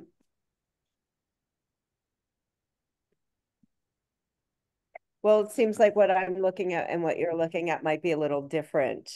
Yeah, I did some research, so I do have everything listed, how I would suggest it. So I want to hear what you have to say first. Well, I think as with all of this, I'm, part of the decision. We, take everybody's, opinion into consideration. So I'm wanting to know a little bit more about where the fail rates actually are. I've been talking to some of the massage school owners and over here, and one of them has 100% pass rate. So they can't give me answers. And the other one said that their experience was in anatomy physiology, but rather than, put 55 hours into that, I thought maybe a split might be appropriate. What do you think? What do you think? I am prepared to answer that in detail. So, Shannon, do you have something before? This is something I'm really passionate about right now, especially because I think it's just a domino effect in all of the areas that we're trying to see improvement in, one of them being the test and one of them being the 150% rule. I think we should correlate it to our massage bulletin. I think the topics in the bulletin can be what we want to be instructed in school, which it is, right?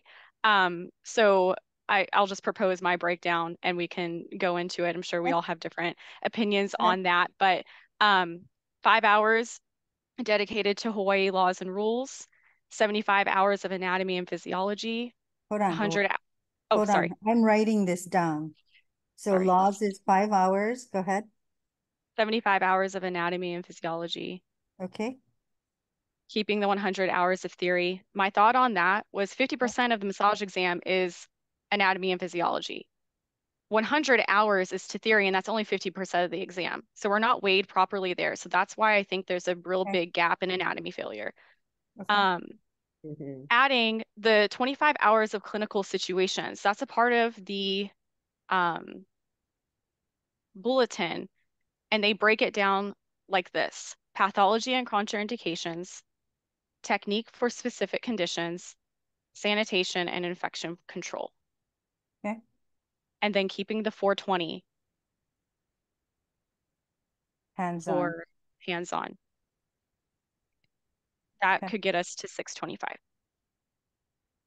180, 205. And yep, that's the 625.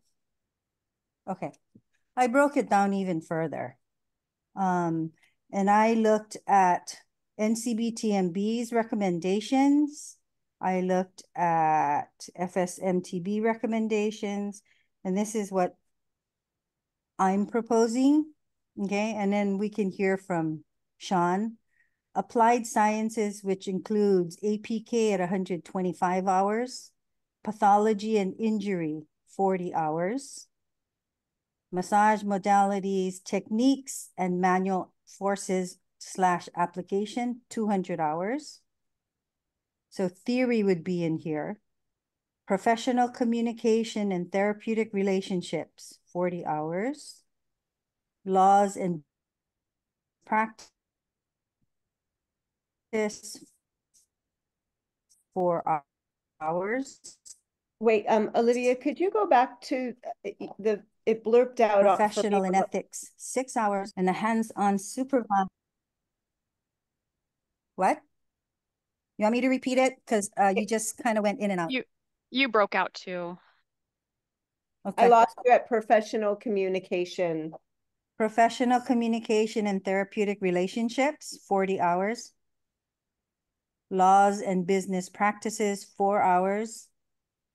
Professional ethics, professionalism and ethics, 6 hours. Hold on. Couldn't even read my own handwriting. Hands-on supervised hours, a total of 210. It looks like broken down as documentation, 5 hours. Assessment, 50 hours. Massage and bodywork application in a clinical setting, 155 hours. That comes out to 625. I just have a comment on that, Olivia. Sure. I kind of like to keep it more general because it's easier to review.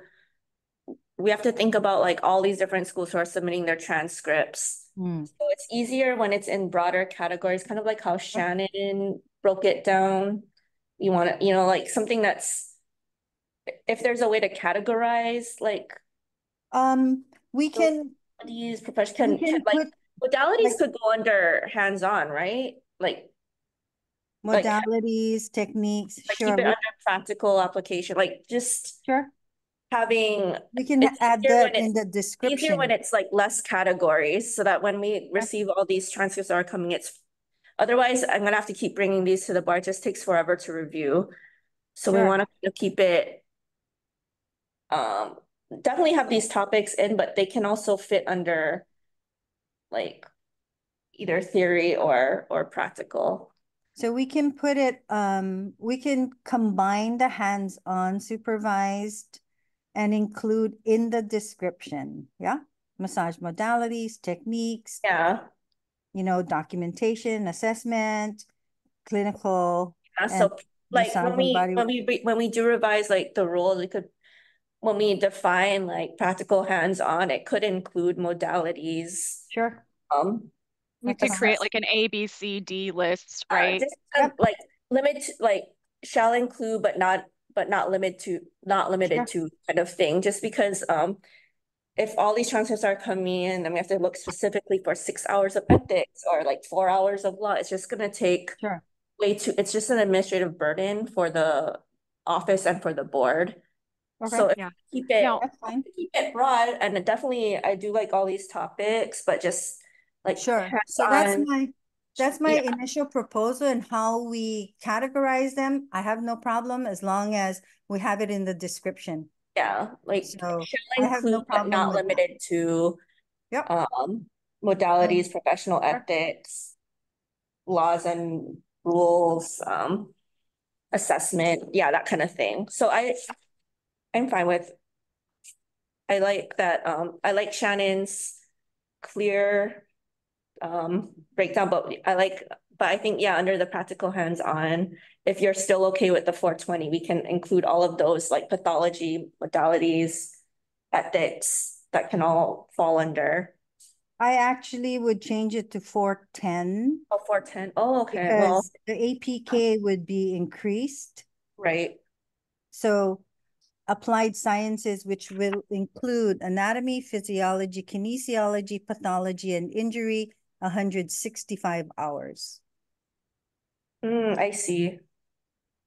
So we can list it as applied. We can list it as applied sciences, and then we can create the description for that and be specific that APK falls here, pathology, injury, and this is where sanitation and infection control would be in. Pathology or clinical situations. That's the category I put all of that in. Okay. Pathology, contraindications, technique for specific conditions, sanitation, and infection control. I think that would go better in the applied sciences, because you can link it with the pathology and injury lecture, and then when you go into hands-on, include massage, bodywork application, and you know, and clinical applications, because they would have to apply their knowledge on sanitation, pathology in the clinical applications.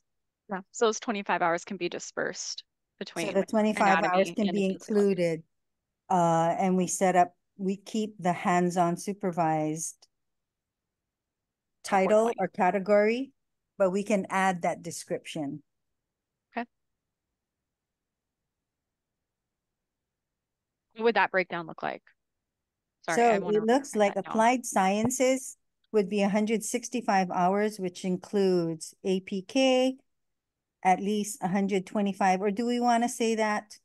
Whatever, pathology, injury, sanitation, infection control. And then we have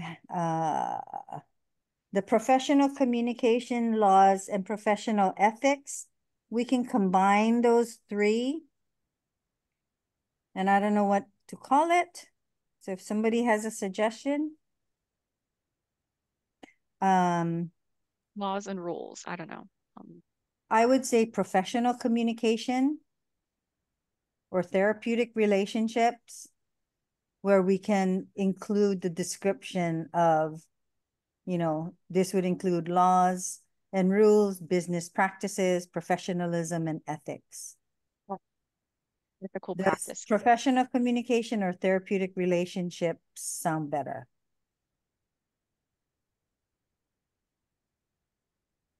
Either one, but how many hours did you say that would be? 50 hours. 50, okay. But we don't need to, do we want to say at least 40 hours of this, at least blah, blah, blah of this?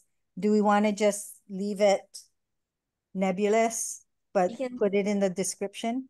I think we should be specific, because I think that's why schools haven't, or programs in general, apprenticeship and schools maybe haven't really embraced the new bulletin And I Okay. think if we incorporate the bulletin in a way of a list, organization of the body, B, cell tissues, C, Okay. muscular skeletal kinesiology systems, and have the exact bulletin verbiage inside our In hours mind that requirement.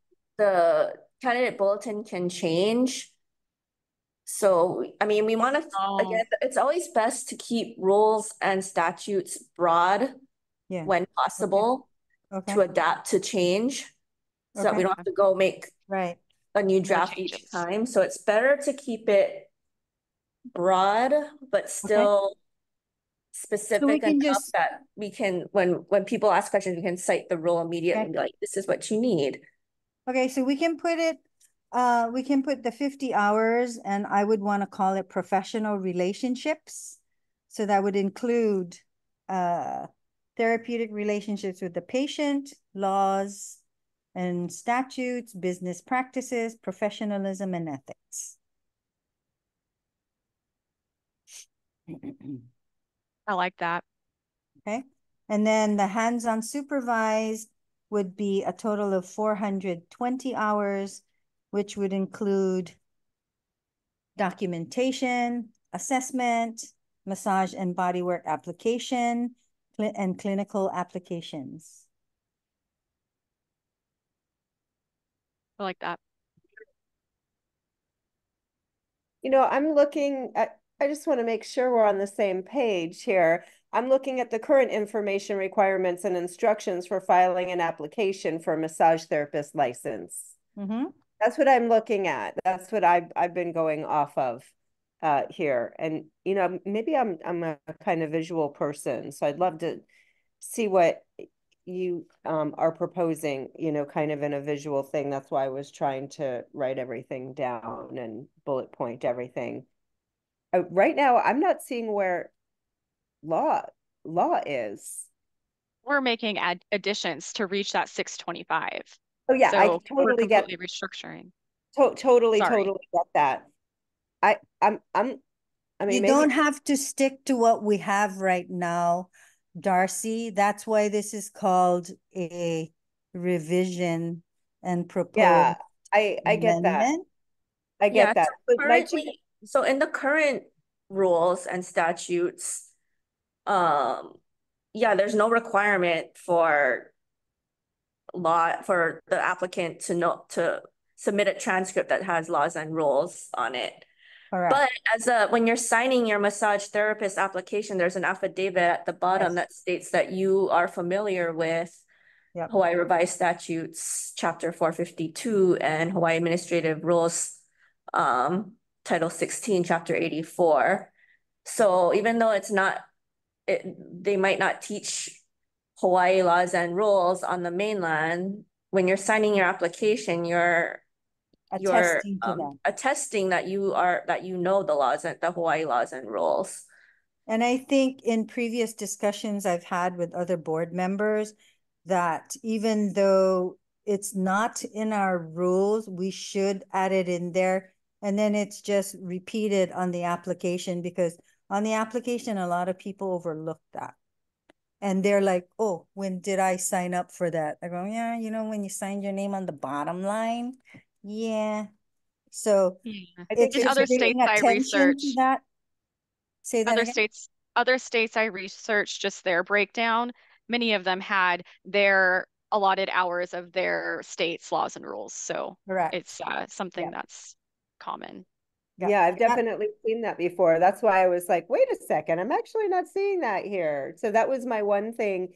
And then my second comment to your what you're proposing, Olivia, is your professional communication and therapeutic relationship. I really like that. And I also hear Rise's suggestion to keep it broad. Would that be, you know, under assessment? Maybe have it be part of, you know, assessment of client's condition, you know, like So that. that's different. So I just revised the title to that group, professional relationship, which will be 50 hours, which includes professional communication, therapeutic relationships, laws and business practices, professionalism and ethics. In the hands-on supervised hours, I suggested documentation, assessment, massage and bodywork application, and clinical applications.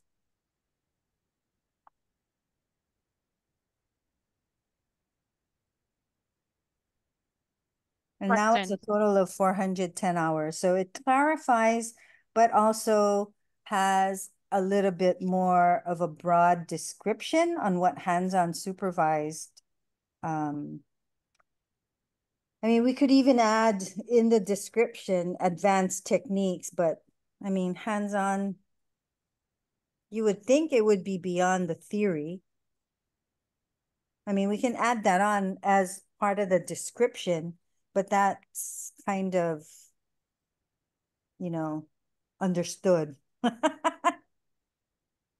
we can add that if you want to, you know, make sure, but the verbiage I'm suggesting for hands-on supervised is just as I said. We can add more if you like. And oh yeah, I have a note here, include advanced APK application. So we can create the description for that category. So that would have basically 3 categories: applied sciences of 165 hours, professional relationship of 50 hours, which comes out to 215, hands-on supervised of 410 hours, which makes up the 625.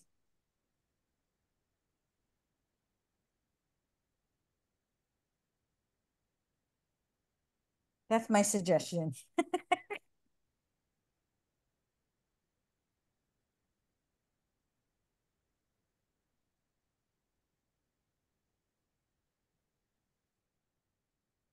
So we can use this if you're in agreement at this. Olivia, I think you're cutting out. I can't, okay, I can hear you I guess now. because I was leaning back. Okay, I can hear you now. Okay, so, you know, for the time being, are we okay with those classifications? I don't know. For me, I just kind of need to see everything written down. I'm, you know, at this point, maybe I'm a little full from the meeting and my last. So Darcy, it will be in the meeting minutes, so you will see it in writing. But for now, since we did discuss it, I'm saying that as a starting point, we'll use these 3 categories. We can expand on the descriptions if we want to add more to it after you see the minutes draft. But like I said, this is not an end all of voting to be done at this point because we're working on a moving target, right? So with that in mind, we're looking at revisions to the rules with the intention and objective of submitting another package to the SBRRB. Does that make sense to you? Well, so the current rules package is as is. Correct. So that's probably not, I mean, it's gonna stay like this. And then once this rules package goes through, we're gonna submit this new revised one with these new categories in the SARE format. Correct. So we'll have to go through the whole process again, but we're getting through it. So it's good I know that it's good to have this starting point, and I can definitely like write this out and then you can see it. This is not the end, Darcy. Yeah, We this is still just have a lot of sections to go through. If we want to get this moving, we need to start making decisions as a board on this. I agree. And that's why I've been pushing for additional meetings as well as homework to the board members. Yes. So Are So- you okay with this as a starting point? Is my question at this point. And then we'll have another assignment for the next meeting. Yes. Okay. What about you, Darcy? You okay? Yeah, I'm sorry. I'm just a little full from the meeting and life. Sorry. Okay. Yeah, we all are. So my question to Okay. you is, do you have an understanding of where we're at this point? I At think I'll least have a a little clearer bit. I think I'll have a clearer understanding when I'm able to sit in a relaxed environment and look and compare and kind of go through everything. So sorry if I'm not working on your time frame. At the risk of being unpopular, if being asked, that's what's my truth right now. Okay, that's fine. It's not my time frame. It's the board. They're limited to the time that they have. So Yeah. I'm just trying to move it along. Okay. So that's something that we can at least have in our minutes that you can review for the next time. So Yeah. for Looking forward our to that. next meeting in September, hopefully we can get that date secured. I want you to look at the rest of the rules.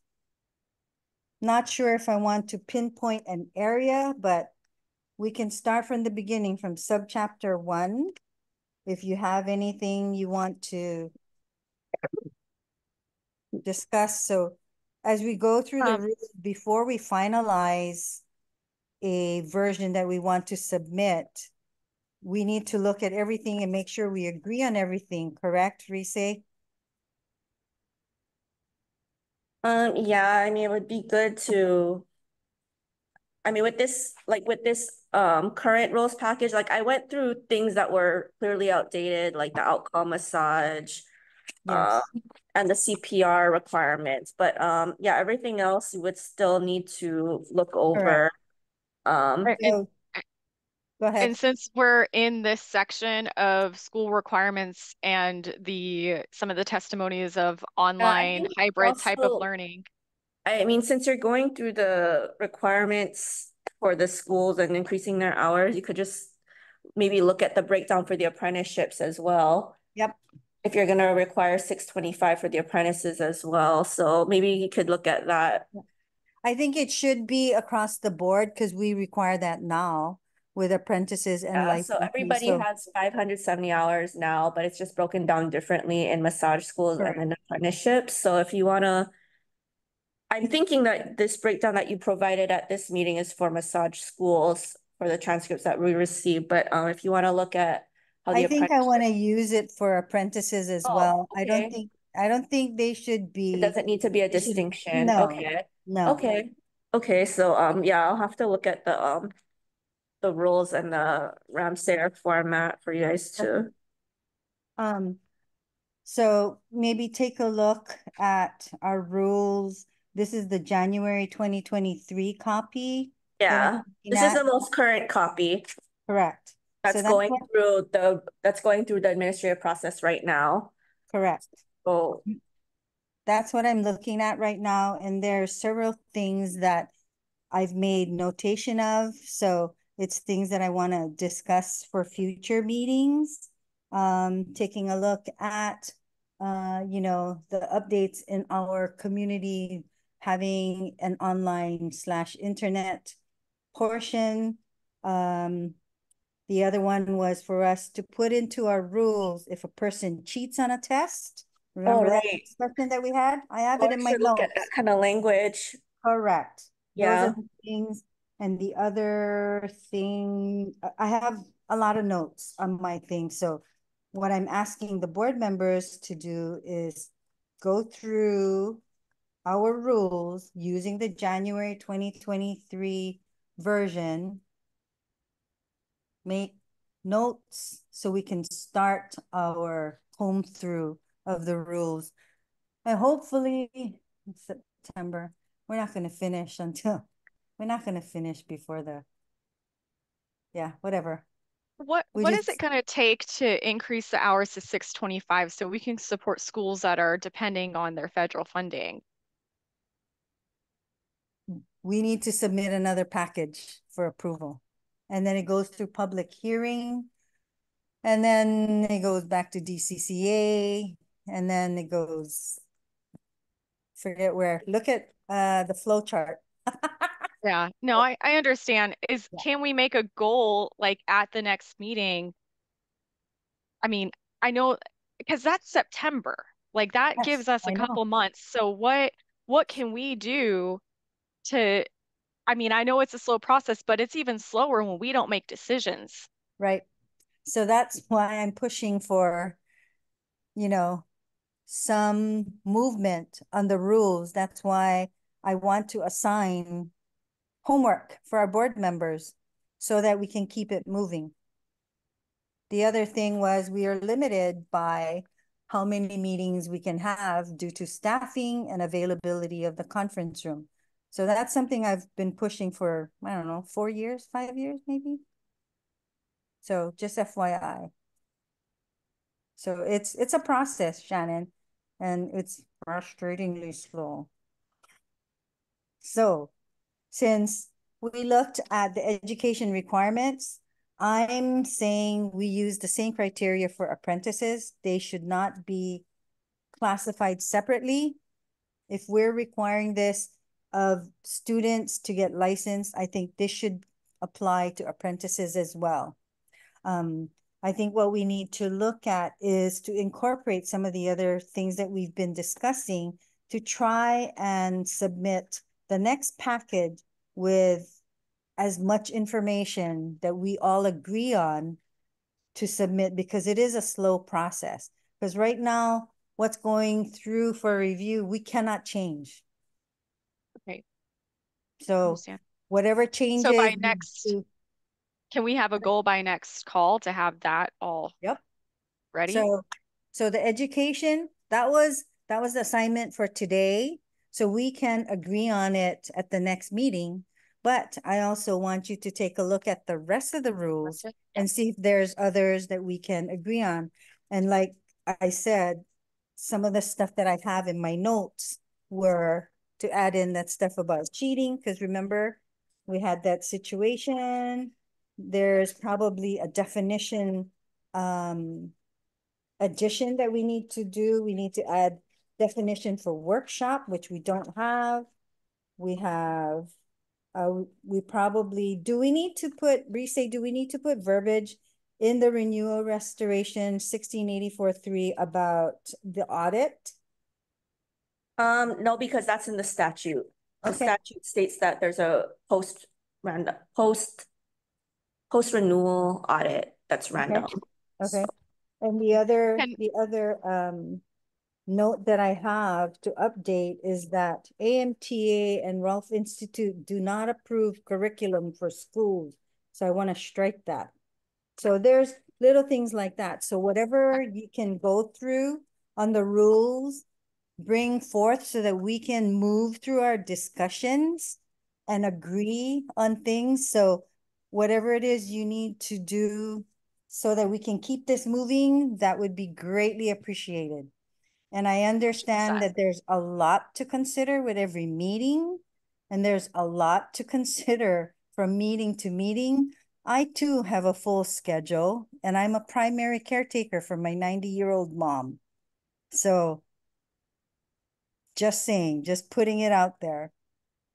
Okay, so to organize this, can we identify areas of ownership as a board? So when we come to the next board meeting, we say, I took this half here, I took this section, here's what I'm gonna do. Olivia, what do you want to take on that you're a subject matter expert in? Hold on. So we have that already. That was pretty easy. So the education was one that I'm really keen on. So that would be for the education. Do you want to add maybe additions for the online learning? Yep. Okay. Yep. Okay. So you'll take that on? That would involve that. And Okay. then the hold on. So that would be looking at, what is this, subchapter two, is it? Sorry, just a warning. We just gotta be out of this room by noon. So we're There you at go. 11:47. Okay. I just So want a I'll take- project breakdown so we come to next call and I'm not working on the same things Olivia's working on and Darcy's working on the same things I worked on. And then if we can Yeah. divide it and conquer, we can Yeah. probably get more We done. can, but here's the thing too, is that I want everybody to read through the sub chapters, not just the section they're working on, so that Sure. we can move in our discussion, because that's what's been happening in the past, Shannon. Okay. So it is broken down into sub chapters. So sub chapter 6 addresses apprentices. I will take a look at that. Okay. And because that includes that. I can look on the addition of cheating on the exam. Okay, so that would be subchapter 12. Well, why don't we have a subchapter? Oh, subchapter 12 is massage students right now. So that would have to be a new subchapter because we don't have any language in our rules addressing Correct. Exam No, misconduct. it fell under massage students. So I think we renumbered the subchapters, Rise, if I remember correctly. Well, subchapter 12 is massage students right now, and then subchapter 13, because that's a new addition, that's subchapter 13. Continuing Edge is the subchapter 13. So subchapter 14, Shannon, would have to be exam misconduct. Oh, okay. So there's add it no under- existing language for that. Okay. So if you have any ideas, yeah, feel free to bring that. I can work on that between now and the meeting. Okay. So we're gonna add subchapter 14. For exam misconduct. Exam misconduct, okay. Yeah. And you're gonna provide it so we don't have to work on it, is that what you're saying? I'll commit to that. Or No, just they have existing language. we don't, so in the rules, there's none. I would have to take a look at other boards. Yeah. And see what kind of language that they have. So maybe I could like email it to Shannon or something. Okay. That'd be great. Yeah, see what other boards have. Okay, so Yeah, and I'll research other states too. Okay, so right now, subchapter 1 was the general provisions. I'll look at that as well because there's definitions in here. I'm not going to touch the renewal restoration right now, and I'm not going to Right, the renewal restoration, that's part of our new rules. That's our what's going through right now. That was just added, yeah. Correct. I'm not gonna touch those that are going through review right now. So, Darcy, what do you want to work on?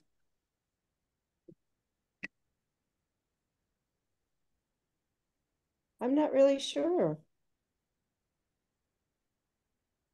So subchapter 2 is applications.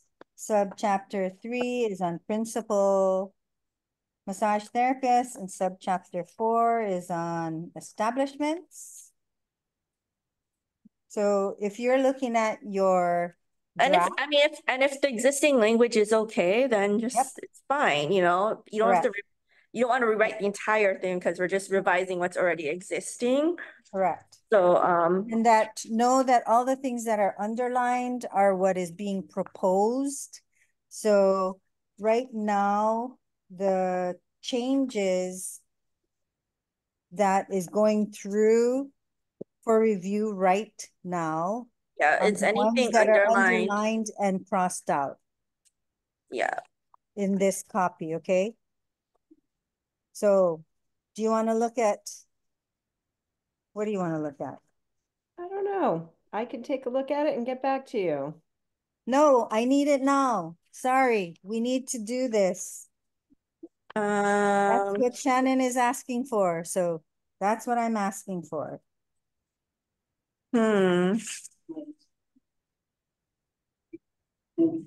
Hey, Rise, we have subchapter 7 proposed on examination. instead of adding 14, do we want to put it there? 7, examination.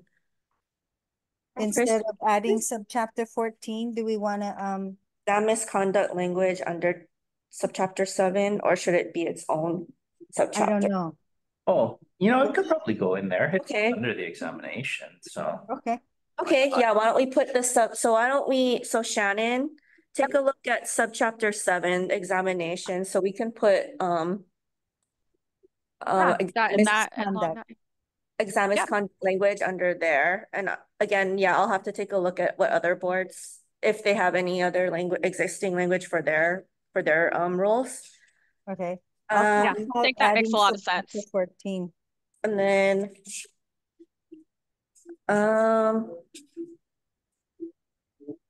so that's what I see. And we're going to add misconduct. Yeah. Okay. So we have 7 minutes left. Yep. I don't know. I don't think we really need to do much on the applications. Yeah. I don't think, Darcy, I'm gonna assign you subchapter 3 and 4. This is regarding you know what? Sorry. What I'm looking at here is the I'm looking at the copy that we've received. What copy? The copy on in our files. It should be the one from our January 2023 meeting, which is our starting point. Are you the copy that we received? The copy that we received. I can email it to you all again. It's fine. I can email you the most recent copy again. Okay. Why don't you do that, Risa, and I'll just transpose my notes onto there again. Yeah, it's probably the same copy, but for everyone's reference. Sure. It should be in your OneDrive, but I can email it again. Sure. Well, I have it right here. I'm looking at this draft, January, what is this, 2024. Aren't we all looking at the same thing, except for the date is not on the top of it? Yeah, the dates is not in the language of the rules. That's just the draft name. So, sorry, what is your question? I just wanted to make sure we're all on the same page. We are. You need to. I'm on the same page. Yeah. So I can look up establishment conditions. That's what I'll look up. Okay, so I'm going to assign you subchapter 3 on principal massage therapists and subchapter 4 on establishments because they go together. Okay. Yeah. Thanks. Okay, and then I think maybe give Jace one on the application because that's something he can do. Sorry, I'm just gonna assign. So that's 2, 3, and 4 is you. And then 6 is Olivia. 7 is Shannon.